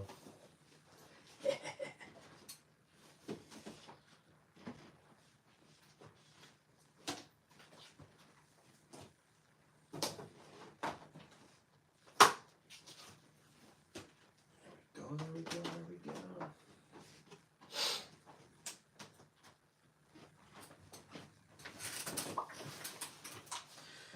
Nocturnal Animals, really like this film. The Northman, quite good. Oblivion, really enjoy this film. Oh Brother, Where Art Thou? Really like this film. Old Boy, haven't opened this yet, but I own this now on 4K. This is a collector's edition, and again, I haven't opened it yet, but just seeing all the details of this in terms of the packaging and then what's inside, I'm in for a treat. Curious about the 4K transfer. I think that the Blu-ray was good, but I don't think it really did the film justice. So I'm very excited to see this 4K transfer. The film itself is a masterpiece. It is one of my favorite films of all time. On the Waterfront, one of my favorite 1950s films. Marlon Brando's performance alone makes this worth watching. Once Upon a Time in America, one of my favorite films of all time. Once Upon a Time in Hollywood, really good film. Once Upon a Time in the West, one of my favorite westerns of all time, and just films in general. One Flew Over the Cuckoo's Nest, also one of my favorite films of all time. Also, similar to Amadeus, which ironically is also directed by the same director. One Flew Over the Cuckoo's Nest is one of those films that if it does get a 4K release at some point, I don't know if I'll be, getting rid of the Blu-ray because I love the packaging. Like I love how, we get like a booklet in the middle. I just think that that's so cool. But just really good film. I love One Flew Over the Cuckoo's Nest. Next up, we have A Blind Eye on Ababa. This was really good. Only God Forgives, a very polarizing film, but thoroughly enjoy this. Oppenheimer, my favorite film of 2023. Love this film. The Others, I know that it recently got a 4K transfer on Criterion. Haven't decided yet if I want to pick it up, even though seeing some of the images, it looks like that the transfer is phenomenal. But I don't know if I want to pick it up just yet. I haven't decided yet, but the Blu-ray looks good, I will say. Next up, Out of Sight, rock solid Steven Soderbergh film. One of Jennifer Lopez's better films too. Overlord, good film, I enjoyed it. Next up, Paddington. This was a film that I got at the record store. The packaging in this is incredible. Like, you got this, and then it comes with a booklet, comes with the Blu-ray, the DVD. Just love this packaging. Like, it's so good. Like, this was at the record store for, I think it was like $4 or $5. It was a steal. Also, I happened to get this at the record store, Paddington 2, which is actually the one that I like more. Like, I love Paddington, but I absolutely adore Paddington 2. Love this film. Glad at least it came with the slipcover then. Next up, this was another Blind Buy, Paniqua from Criterion. Good film. Pan's Labyrinth, probably my favorite fantasy film, and just one of my favorite films of all time. Top 25, easily. Next up, Parasite, great film. So happy it won Best Picture. Next up, Paths to Glory, great Stanley Kubrick film. And The Patriot, a film that, it's kind of a guilty pleasure. Like, it's one of those films where it's not really historically accurate in the slightest, but I do thoroughly enjoy this film, man. And also, we don't really get that many Revolutionary War films, I feel like, so it's nice to see that we have at least one, but I do hope that sometime soon we get like a really good Revolutionary War film. We have plenty of Civil War films, not that many Revolutionary ones, though, I think. Still, I enjoy this film.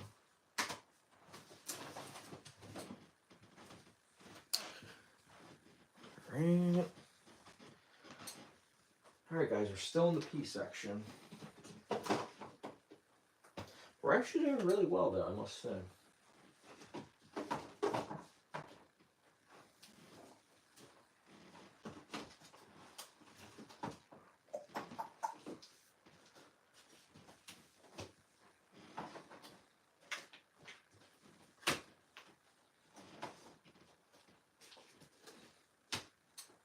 Alright. Patriots Day.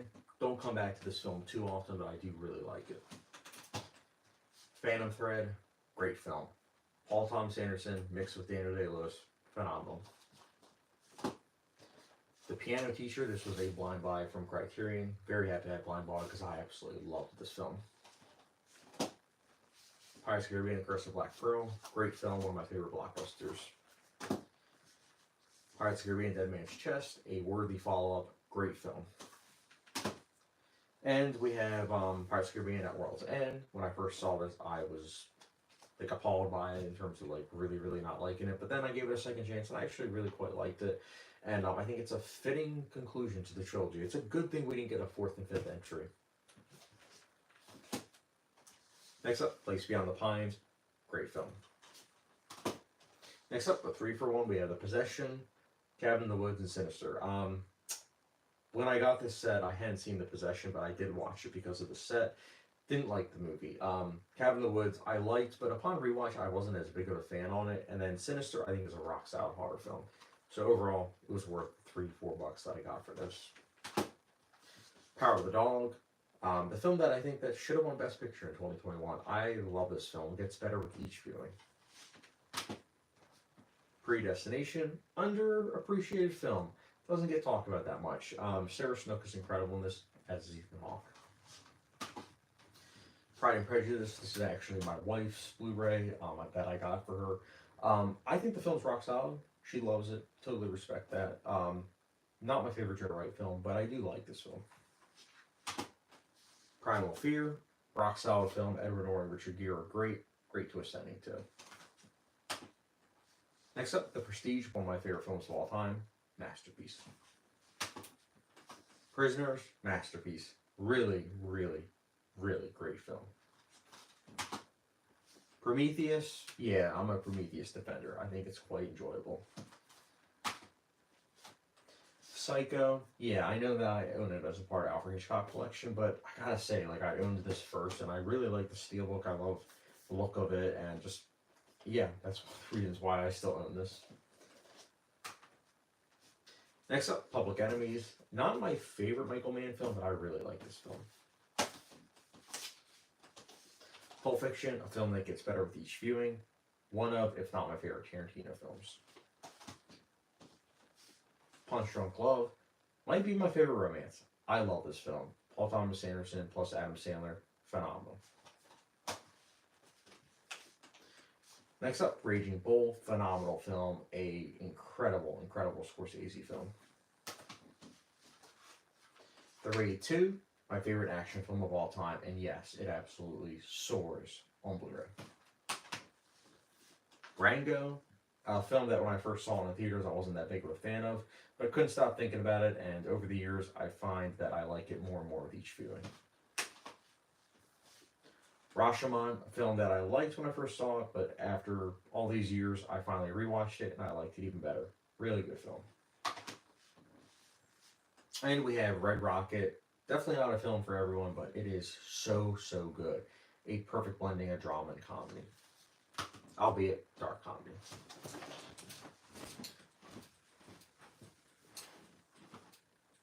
So now we're in the R section.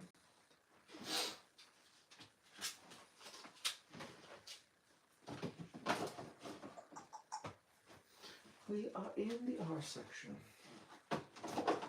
So we have 6 more shelves in terms of the Blu-rays and 4Ks of my movies. But don't worry, my TV show collection really isn't that big, so that will be pretty fast. And then after that, I'll answer any comments. Which, if you're just now tuning in, I said that I was going to answer any comments like at the end. just so that way I can keep the momentum going. All right.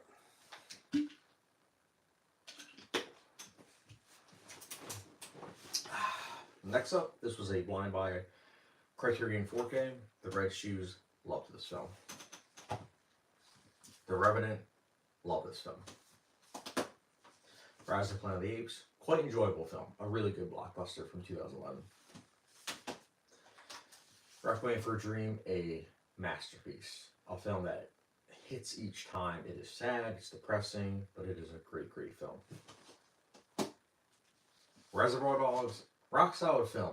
But I think that this is one of my favorite 4Ks. Like, this is just so cool. If you've seen the film, you'll know why it's like this in terms of the slipcover. But just the fact that they have that detail, it's so cool. Revenge, I like this film. It is really good.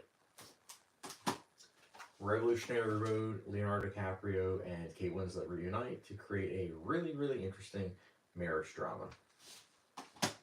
Rafifi, this was a blind buy Criterion Blu-ray. Really like this film. One of my favorite heist films. Road to Perdition, a film that doesn't get talked about enough. Love this film. Similar to Revolutionary Road, it was directed by Sam Mendes, the director of American Beauty. And Road to Perdition especially is just phenomenal. Robin Hood, 2010, directed by Ridley Scott. I like this film. I think that it gets a lot of hate, unnecessarily so, because I do think it's actually quite a good film. And we also have Robin Hood, 2018. This is a guilty pleasure, just outright. It is not a good film. In fact, it is a very, very, very flawed film, but I really like it. This is one of those instances where I got it at Walmart. The 4K was at Walmart. I think it was like $7. And I also saw it had on Blu-ray. So all I did was I just put the Blu-ray slipcover on the 4K. So it looks like I own it on Blu-ray, but I actually own it on 4K just with the Blu-ray slipcover. But the 4K transfer is incredible. Like, it actually looks like really, really good on 4K. Definitely not a film for everyone. Again, it's a guilty pleasure of mine. Next up we have RoboCop. So I love the phrase, I'd buy that for $1, especially because I legit saw that they had this on Blu-ray at the dollar store, and of course it was $4. So I just love the fact that I can say that I buy that for $1 because I did. Really like RoboCop. Rocketman, really like this film. I don't come back to it too much, but really like it.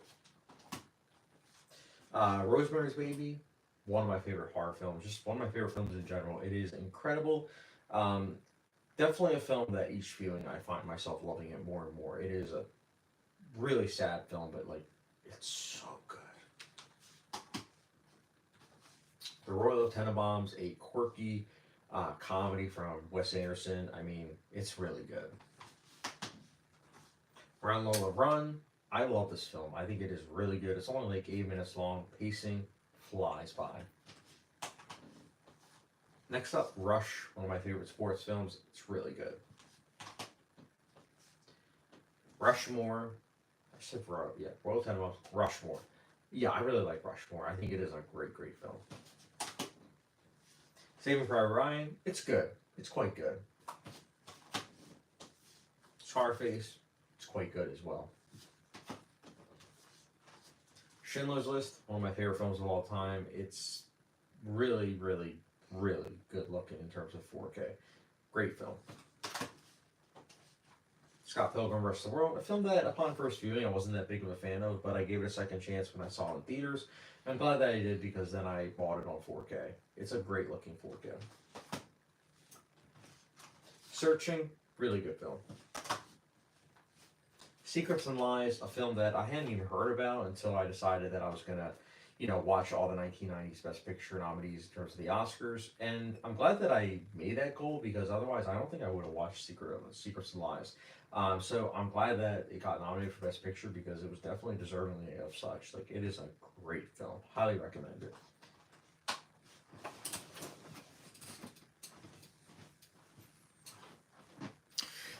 Alright, next section. We're still in the S's, guys. I'm so glad I drank that cup of coffee. So I definitely needed it.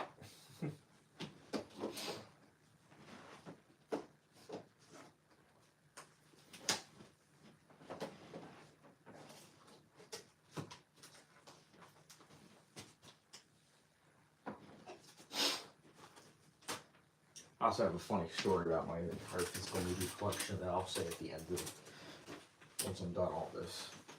But alright, 7, great looking Blu-ray. I've heard recently it's coming out in 4K. I'll probably pick it up. 7 Seal, love this film. Shadow, great looking 4K. Shakespeare in Love, yeah, didn't deserve Best Picture, but what can I say? I really like the film. Shame, depressing film, really depressing, but such a good film. Shape of Water, love this film. Happy it won Best Picture. Now we have a 3-for-1, Shaun of the Dead, Hot Fuzz, The World's End. Love all 3. Hot Fuzz might be my favorite, but I love all 3 of these. The Cornetto trilogy is what it's called. Shaun the Sheep, the movie. This was a film that I decided to watch on a whim, and it was a film that's 100% visual storytelling, so that, plus it being claymation, plus the score, plus the pacing, just created a film that I loved instantly. I think this film was a masterpiece. Next up, Shawshank Redemption, one of my favorite films of all time, and at one point it was my favorite film of all time. No longer, but still one of my favorite films of all time. Sherlock Holmes, Guy Ritchie Sherlock Holmes, I should say. Love this film. Sherlock Holmes: A Game of Shadows, not quite as great in my opinion, but still really, really good. The Shining, one of my favorite films of all time. Stanley Kubrick's directing here is top notch. Shutter Island, really, really like this film. Sicario, another example of a film that I originally owned on Blu-ray, and where it came with a slipcover, and then I decided to upgrade to 4K. 4K did not come with the slipcover, so I just put the Blu-ray slipcover over it. Next up, Side Effects. Doesn't really get talked about that much, but this is a really good Steven Soderbergh film with an excellent Thomas Newman score. Silence. I mean, the discussion around this film is pretty silent, unfortunately. I love this film. It is a really good breakdown of religion. Excellent film. Next up, Silence of the Lambs, one of my favorite films of all time. Great, great film. Great packaging, just great transfer. Love this film. Silver Linings Playbook, a film that walks a tightrope of romance, comedy, and drama, and somehow manages to walk that tightrope in a way that works quite well. Sin City, really good film. Sin City: A Dame to Kill For, solid. Not as good, of course, as its predecessor, but still, I enjoy it. Singing in the Rain, one of my favorite musicals, a classic. Sisters, this was a blind buy Criterion Blu-ray. Happy that I blind bought it, because I actually really liked this film, and on second viewing, I liked it even more. The Sixth Sense, one of the best twist endings, and what's also great about this film is that even if you take out the twist ending, the film works really, really well. But that, cherry on top twist ending works really well. And we have The Skin I Live In, a film that nobody talks about, but everyone should watch in terms of those that, are more adventurous film goers, I should say. What a film. What a film. Go into it knowing as little as possible. Because I promise you, if you go into it knowing nothing, you will love the film. Well, if you're weird looking, I should say. If you want to say film, The Skin I Live In is definitely not that film. It's a very bizarre film. Like, really bizarre. What's also crazy is that Pedro Almodovar directed The Skin I Live In, and that was my first film of his. So I didn't realize that he was someone that was known for making romances. So he went from making romances to then this, body horror film, and it's just phenomenal, man. Alright, we're still in the S section. Get some more coffee in there. Alright. Skyfall, one of my favorite action films of all time. What more can I say? Slumdog Millionaire, rock solid film. I like this film. Snatch, one of my favorite Guy Ritchie films. Social Network, I mean, it's one of my favorite films of all time. I love this film. I could watch it on repeat. Solaris, this is the original one. Unfortunately, the Steven Soderbergh one is not on Blu-ray or 4K yet. If whenever that is, I'll definitely be picking it up. But I do like the original, but it's definitely one of the Criterions that I'm not as big of a fan of. But who knows? Maybe on rewatch I'll like it more. But for now, solid film. Something Like It Hot, one of my favorite comedies of all time. What more can I say? Sorry to Bother You. This is a film that it's like a modern day version of Being John Malkovich. It's so good. Spartacus. Not my favorite Kubrick film, but I still really like it. And the 4K transfer is amazing. Speed, a lot of fun. Really enjoy this action film. Spider-Man Into the Spider-Verse, one of my favorite anime films of all time. A film that I knew we were getting a sequel, but I was like, there's no way the sequel will be able to top it. But the sequel came out, and as it turns out, in my opinion, it topped it. I loved this film. One of my favorite films of 2023. Just truly an incredible film. Spotlight, one of my favorite films of all time. Love this film. Happy it won Best Picture. Spring Breaker is a film that I first saw and thought was solid, but with each viewing I find myself loving it more and more. Really good film. Stalker, Andrei Tarkovsky film, my favorite of his. Love this film. State of Play, a political newspaper thriller that I think is really good. Doesn't get as much discussion as I think it should. Really enjoy this film. Steve Jobs, really like this film. Aaron Sorkin's screenplay, plus Danny Boyle's directing, plus Kate Winslet's performance, as well as Michael Fassbender, Jeff Daniels, Seth Rogen, Michael Stolberg. It's just a film that is stacked on both in front of and behind the camera. Really good film. The Sting, really good film. Straw Dogs, love this film, although it is quite controversial, but it's a film that's definitely stood the test of time, and I really like this film, especially its dissection of violence and masculinity. Sunset Boulevard, love this film. One of my favorite films of the 1950s. Sunshine, doesn't get enough discussion, but this is an underappreciated Danny Boyle film. Really good. Suspiria, 2018. One of those instances where I actually love it more than the original, and I think this film is a masterpiece. It's also a Rorschach test. It's a film that you can show it to 10 people and you're going to get 10 different reactions. Sweeney Todd the Demon Barber on Fleet Street. Really like this musical. It's a perfect blending of musical and horror. Sweet Smell of Success. This was a film that I saw over the summer, like last summer, and I thought it was rock solid. But I decided I was going to pick it up on Criterion Blu-ray, and I'm glad that I did, because watching it on like a really good transfer made me appreciate the film even more. And I ended up loving it on second viewing. So, highly recommend this Criterion Blu-ray. And next up, we have one of the most depressing films I've ever seen, Synecdoche in New York. Great film, though. It is a film that each viewing I find myself picking up on more and more details, and also looking at it from a different angle each viewing. Truly the film that keeps on giving. I love this film. Right. And now, guys, I believe, it looks like we're heading into the T section. We are heading to the final stretch in terms of the movies. One thing I'll say, though, that's nice about it being a live stream is that if you guys do want to see like the covers, you guys can just like freeze frame it.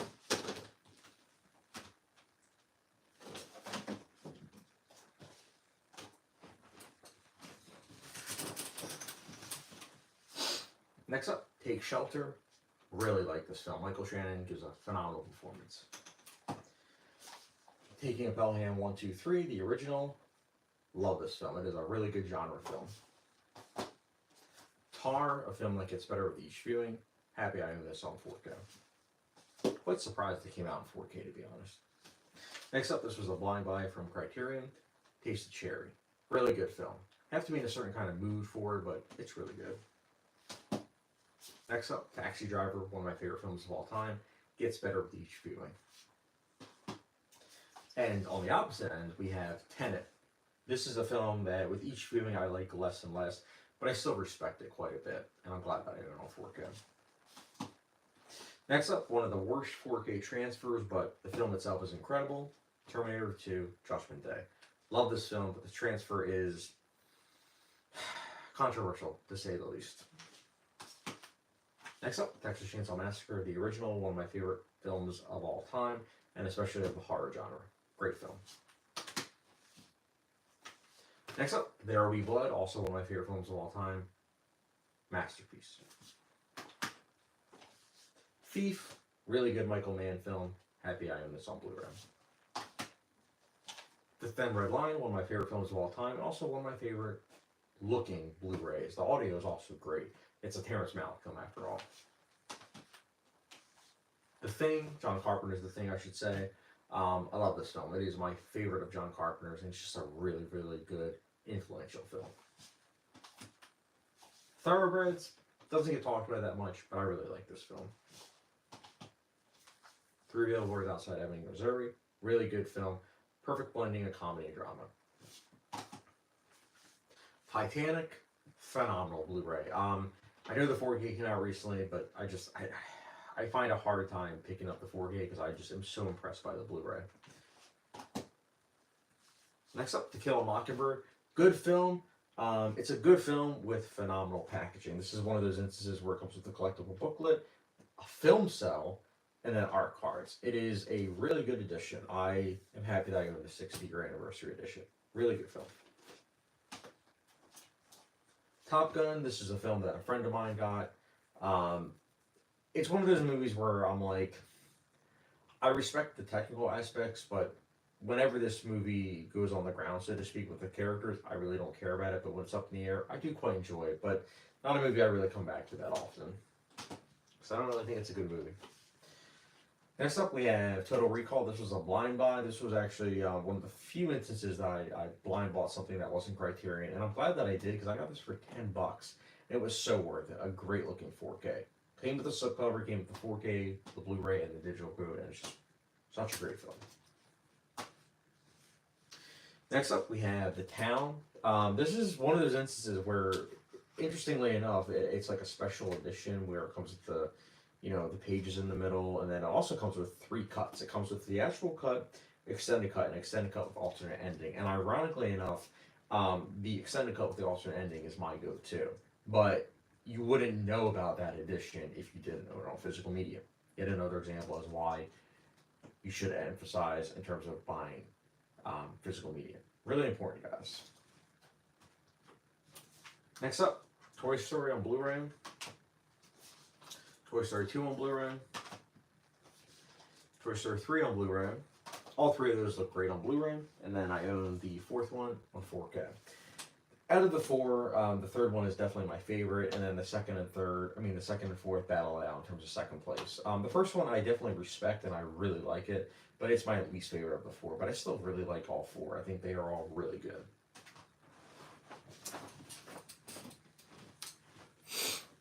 Alright, still got a couple more in terms of the T section. But we just have 2 more blocks for the Blu-rays, guys. I mean, Blu-rays and 4Ks in terms of movies.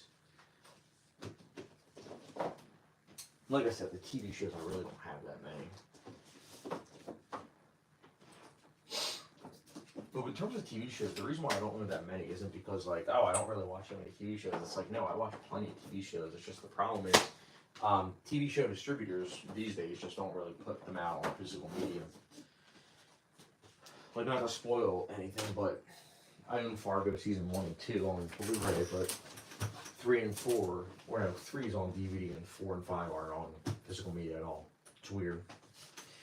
But anyways, Traffic, probably my favorite Steven Soderbergh film. Love this film. Training Day, phenomenal 4K, really good movie. Trainspotting. This is a film that is one of my favorite films of all time. I do know that recently it did come out in 4K in terms of the Criterion.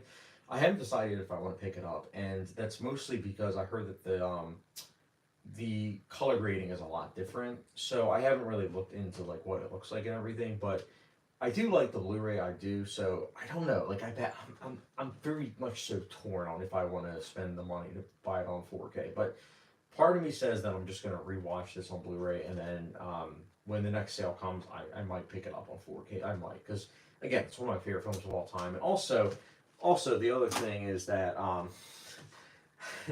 own T2 Transpotting on 4K. So it's like, am I really gonna own Transpotting on Blu-ray and then T2 Transpotting on 4K?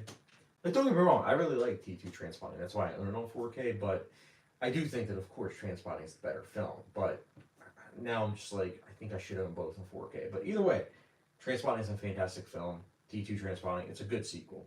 I like it. Next up, we have another Danny Boyle film, Trance. This film doesn't get enough traction. I really like this film. Like, really, really good film.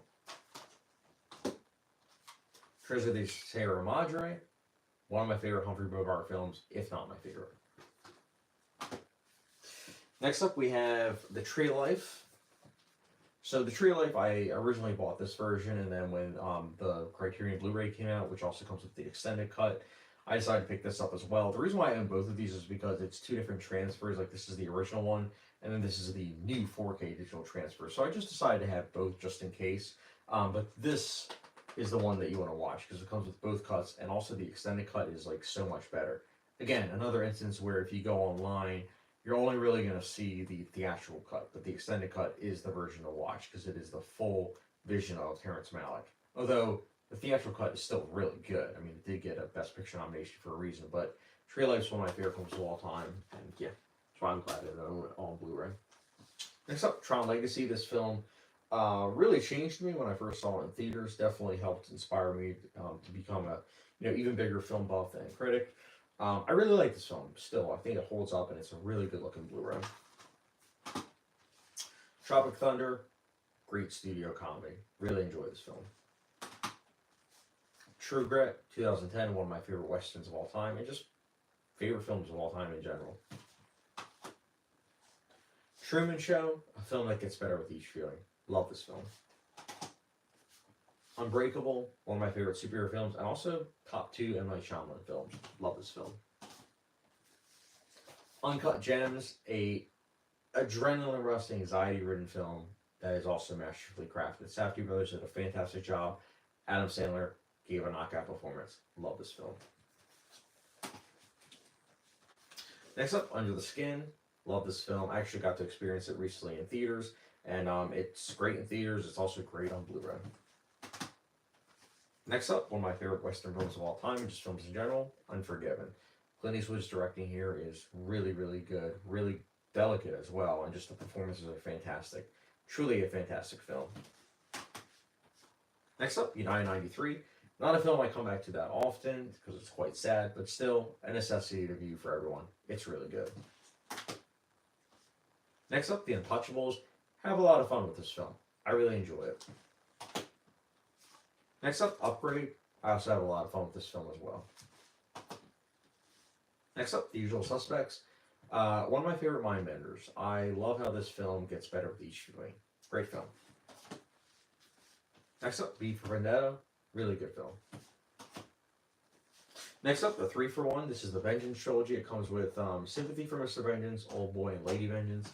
I'm so happy that I picked this up because originally I picked it up because of Old Boy, but after watching Sympathy for Mr. Vengeance and Lady Vengeance, I'm glad I got the trilogy because I absolutely loved Sympathy for Mr. Vengeance and Lady Vengeance. Both are fantastic films, and both really cemented that Park Chan-wook is one of my favorite directors of all time. Love this trilogy. Next up, Vice.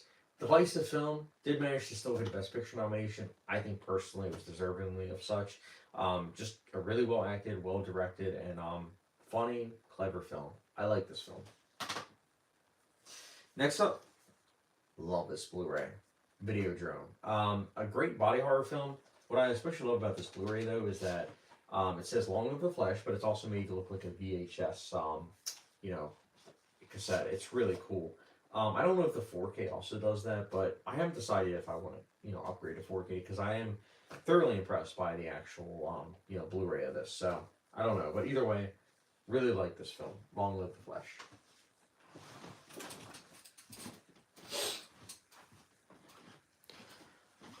All right. Oh, guys, we're at the last section of the movies. Here we go. Very exciting.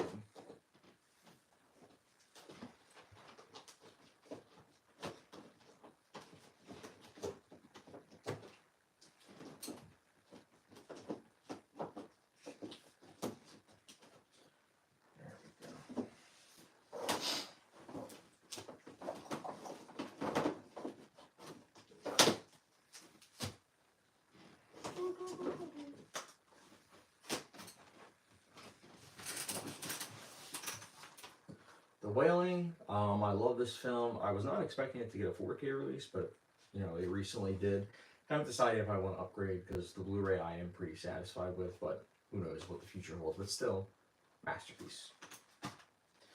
War of the Worlds, a lot of fun for this film. I also think that it's a film that, despite not being a big fan of the ending, I do quite enjoy this film a lot. Warrior, one of my favorite sports films, a truly poignant film that also just is really relatable. Love this film. Watchmen, second favorite superhero film of all time. I also love how it serves as like a neo-noir. Really good film. Love it. Waves, a film that got better on second viewing. Happy I own this on Blu-ray. The Way Back, not a film I come back to that often, but I do thoroughly enjoy this film. The Whale, a very sad film that really tugs at the heartstrings and also made me cry, especially on second viewing. Love this film. Not for everyone, though. In fact, it's very divisive, it seems, but I really like this film. Next up, Whiplash. This is definitely a film that's my tempo. Widows, really good film. One of those films that gets better with each viewing. The Wild Bunch, love this film. One of my favorite westerns. Wind River, really good film, very insightful too. The Witch, one of those films that I originally bought on Blu-ray, but I saw that the 4K was at the record store, so I decided to pick it up. But unfortunately, it didn't come with a slipcover, so just put the Blu-ray slipcover on it. Honestly, the HDR really helps with some of the scenes that are more dark in terms of the shadows and lighting, but love this film. Next up, we have Wolf of Wall Street, DVD and Blu-ray, and 4K. You guys probably already know it. The reason why I own two versions of this is because I originally picked it up on Blu-ray and DVD, but then I saw that it was getting a 4K transfer, and I was like, okay, a Martin Scorsese film on 4K? Yeah, I'm sold. But unfortunately, it doesn't come with the Blu-ray. So now I have both of these, so that way if I'm at a friend's house and they don't have a 4K player, there we go. Next up, Wrath of Man. Really underappreciated film. One of my favorite Guy Ritchie films. The Wrestler. Sad, heartbreaking, but really good. X. Very enjoyable film. Throwback to 1970s horror films. X-Men First Class. Good superhero film. I like it. X-Men Days of Future Past, which also comes with the road cut. Really, really like this film. You Were Never Really Here, masterclass. Love, love, love the directing and the main performance.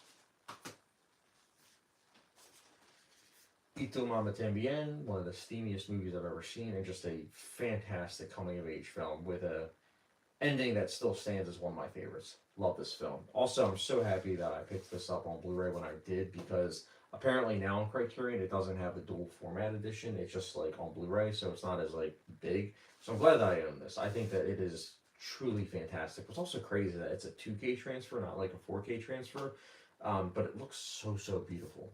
Great edition. Zero Dark 30, one of my favorite films of the 2010s. Love this film.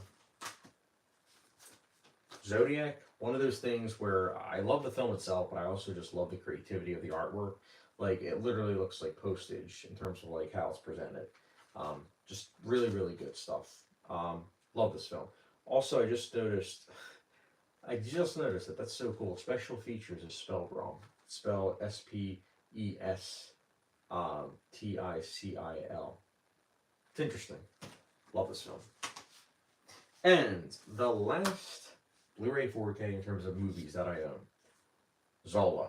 So this is part of my unofficial A24 Florida trilogy, which started with Spring Breakers, then it was Florida Project, and then Zola. I do not own Florida Project just yet, but I have to say Zola is just such a really good film. Not for everyone though. The characters are very seedy, and some might even seem as unlikable, but I really like this film. And yeah, that is my whole Blu-ray, DVD, and DVD, Blu-ray, and 4K collection in terms of movies. But now I'm going to go onwards in terms of TV shows, which again, there's not as many, so it'll be. I want to say it'll be a quick go through.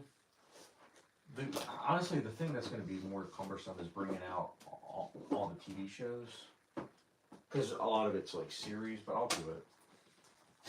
It's only 3 shelves.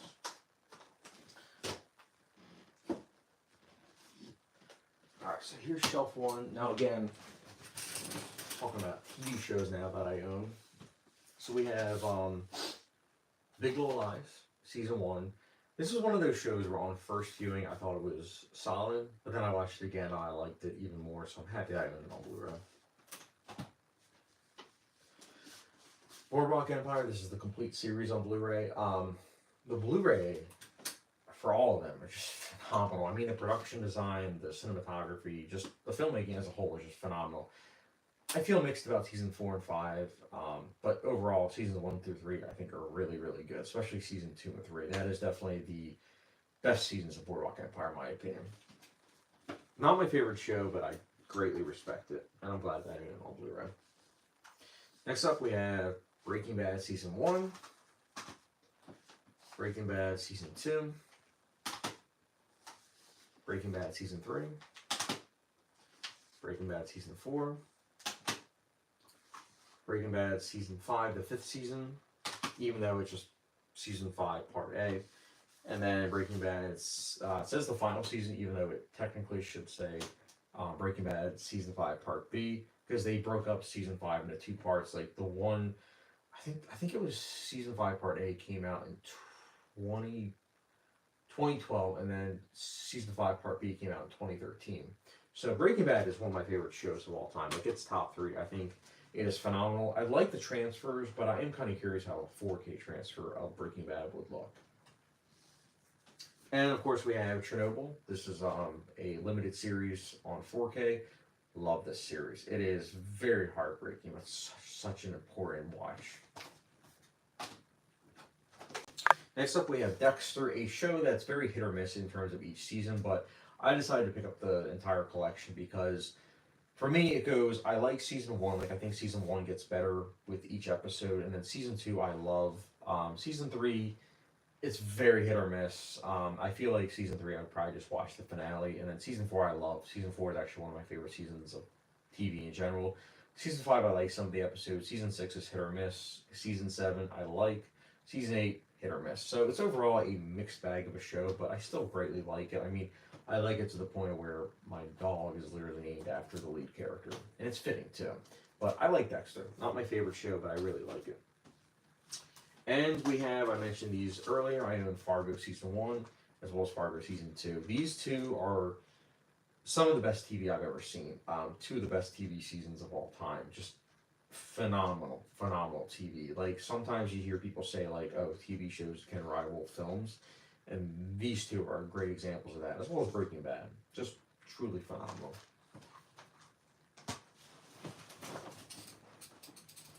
Alright, so that's shelf 1. Now again, with TV shows, I have 3 shelves, so we just have 2 more.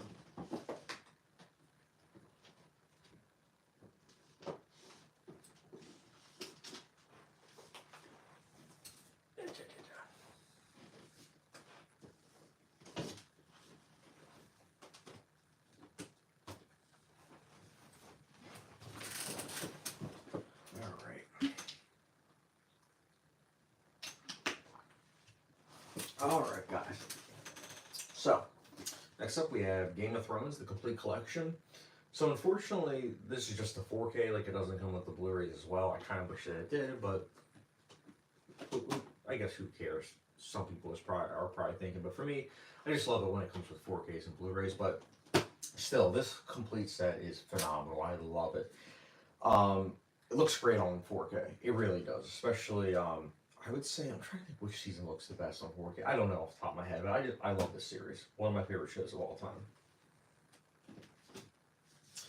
Speaking of favorite shows of all time, we have Hannibal, the complete series.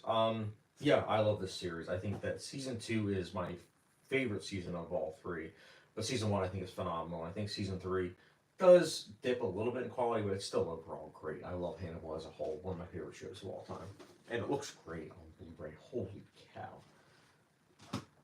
One of the greatest looking shows of all time, hands down. Next up, we have House of Cards, season 1. Great looking Blu-ray. Love the first season. Also, I own the second season, which honestly, not gonna lie, season 2, the way it ends, it could have been the series finale. I think that it is a fitting end. It's a great second season. Like, I think it is one of the best TV seasons I've ever seen. Just really, really good. Season 3, so I got seasons 1 through 3 on eBay. Like, someone was selling all 3 for pretty much the price of 2 seasons.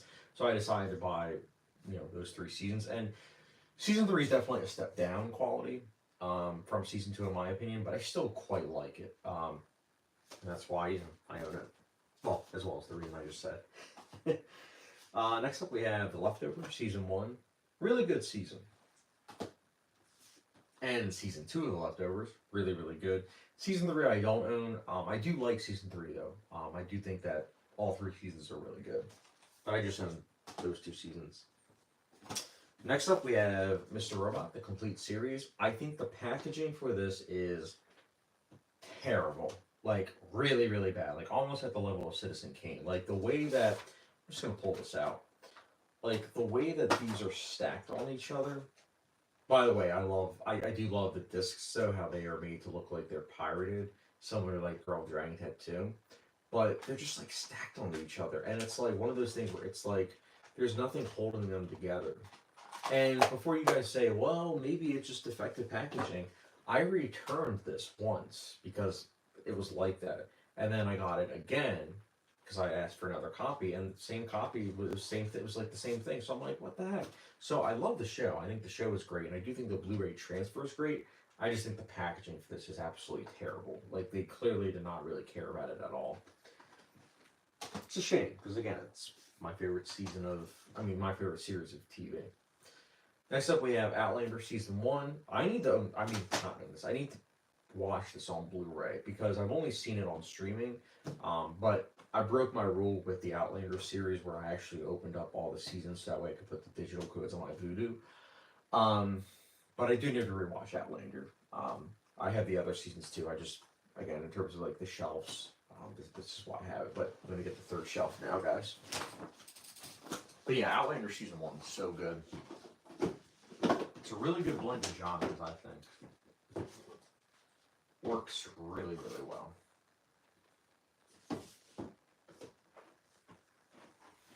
Like, it's adventure, it's war, it's romance. It's the full package. I haven't caught up though. There's like I think there's 1 or 2 seasons that I haven't caught up with. Alright, the last shelf, guys. The last shelf, and then I'll give you guys some background of the story I wanted to tell involving my physical media collection, as well as answering all the comments. But alright, last shelf. Outlander season 2. Love this season. Outlander season 3. Love it as well. Outlander season 4. Don't love it as much as the other seasons, but it's still really strong. And then this was a blind buy, Planet Earth 2. So happy I blind bought this because I really liked it. It is a fantastic 4K and just a really good documentary. Next up, one of the best seasons of all time of TV. True Detective season 1. Fantastic. I decided to pick up season 2 because I thought for some reason that if I actually gave it a second chance and watched it all the way through instead of stopping at like episode 3 or 4 that I would like it even more. But I still feel conflicted about season 2. Like, there's some things I like about it, but there's other things that I'm not the biggest fan of. But who knows? Maybe third viewing I'll like it more. But as it stands, I feel kind of mixed about it. Like it's solid, but I also feel mixed about it. And I also own True Detective season 3, which is good. I think it's good. It's definitely not as great as season 1, but that's just it. Like this is an anthology series, so it's one of those things where it's like you take each season in stride.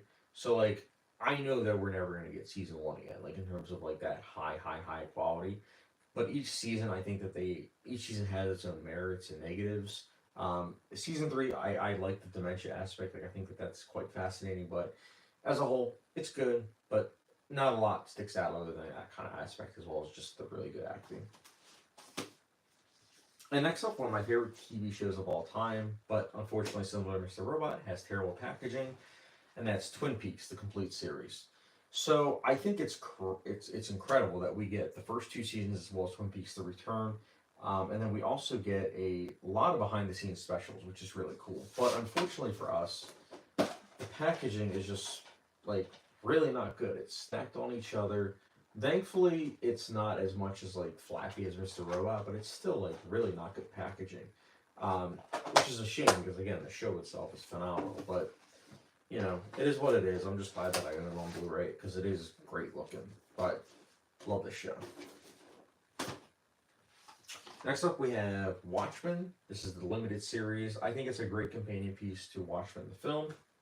But the show stands on its own, and I think it is fantastic. Like one of the best pieces of TV I've ever seen. Loved watching this week to week, and I just love rewatching it and just showing it to people as well, like seeing their reactions as a first-time viewer. And next up, the next 4 are the best looking 4Ks in terms of TV that I've ever seen, and that is Westworld season 1. First of all, this season of TV is one of the best I've ever seen. I think it is incredible. The 4K is just phenomenal. It's shot on film, and it just is truly like orgasmic. It's like truly incredible to witness. Season 2, I know gets some flack from some people, which I think is a shame because I absolutely love season 2, like almost as much as season 1. And I also think that the way it ends, like it could have been the conclusion to the show. But we'll get into that in a second. But season 2, I absolutely love the 4K transfer. Like again, it's shot on film and it looks really good. Love this second season. Season 3 though, season 3, I'm not gonna lie, when I watched it week to week, it was around the halfway point when I realized that I wasn't liking it as much as season 2. And it was actually kind of disappointing. But when I watched it the second time, I still felt disappointing. But I thought that it was solid, and I do think that it looks great. Like truly, it looks outstanding. But it's just such a flawed season. I think it's a huge step down. Like the people that were critiquing the second season and saying that it was too convoluted, like too much, too many characters. Season 3 streamlined it to where it's like it's dumbed down quite a bit. So if you were someone that liked all the complexity of both the narrative, the themes, and just the characters, then you're probably not gonna like season 3 as much. I know some of my friends, like we talked about season 3, and that was definitely the consensus. But I definitely respect if someone liked season 3, but it's definitely a huge step down in my opinion. But I will say that, that being said, it does do a pretty good job of setting up season 4, which I think season 4 is really good and definitely a return to form. And it was funny because I remember when the season 4 finale happened, I said that I hope that it ends. I hope that this is where they end it because it was just a great finale. And sure enough, it got canceled. But it's one of those instances where I'm kind of happy it got canceled because, again, I really don't see how, based on the ending of season 4, I don't see how you can, create another season and make a finale that's somehow better than it. I love the season 4 finale. I love season 4 as a whole. And I think that all 4 seasons of Westworld are just some of, again, if not the best looking 4Ks I've seen in terms of TV. Love Westworld. That's why I'm glad I own all 4 seasons. But yeah, guys, that is my entire TV show collection. Actually, just entire collection in general. So now I'm going to be putting these back, and then I'm going to be pulling out my laptop to answer any and all questions that I missed, if any. We'll see. Let me pull out my laptop. as I'm pulling up my laptop and get ready to answer the questions, um, I'll tell you guys the story now. So, the story I think is pretty funny. So, one of the things, one of the things about this video is that originally I had it where I was filming all of this in like little parts. But because I was filming it in little parts and then I was going to edit it together and like, color grade it and mess with the audio and everything, some of the videos, as it turns out, just weren't, they were too compressed. And so then I had to like either decide to like reshoot like all those videos or just do a live stream. So I just decided to do a live stream, just so that way it's like you guys can see, like I can just basically go all freestyle and give you guys like more details with everything. So I'm happy that I did this video though. Like I said, I'm a huge proponent of physical media. I forgot to mention at the very beginning, but physical media is so important. Like, it's one of those things where streaming is convenient, and I get it that many people want to actually experience that convenience. I get it. But I think that convenience is good for some things, but when it comes to quality, I think that it's important to have physical media because there's just such a huge difference. It's incredible, man. It really is. Like, watching something on streaming and then watching something on physical media, you can see the difference. Like watching Westworld week to week on like HBO Max. Well, I guess now it's just called Max. It was like one of those things where I was like, this looks good, but I already know that when it comes out in 4K, it's going to look phenomenal, and it does. It looks orgasmic. It is just incredible. Usually the difference is like streaming is like 5 gigabytes in terms of like the average 2 hour movie.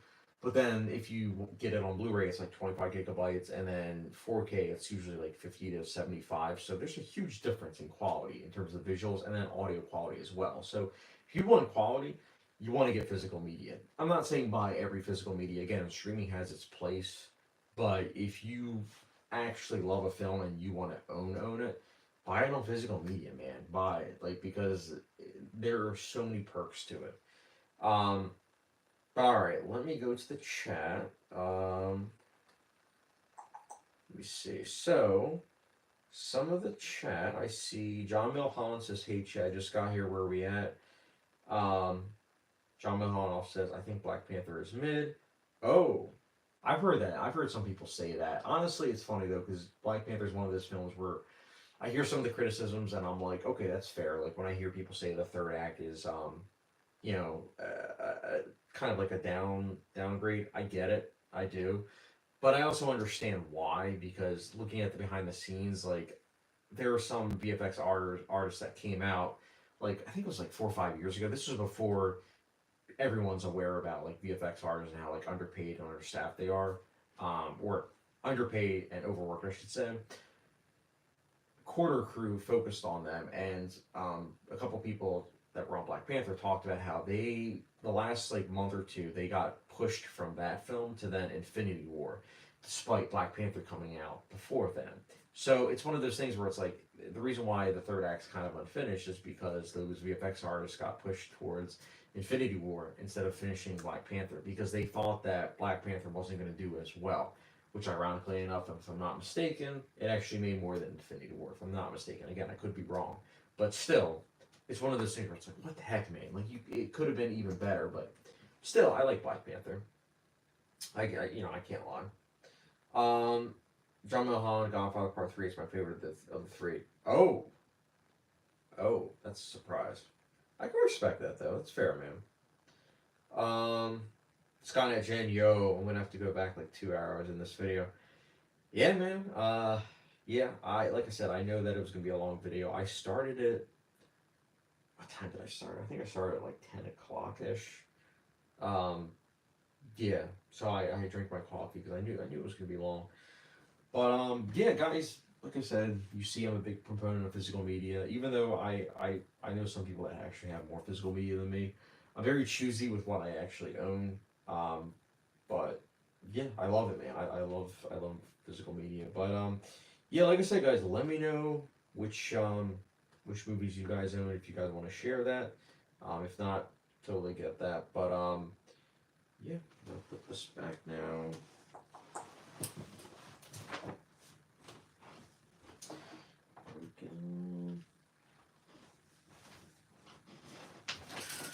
Alright, guys.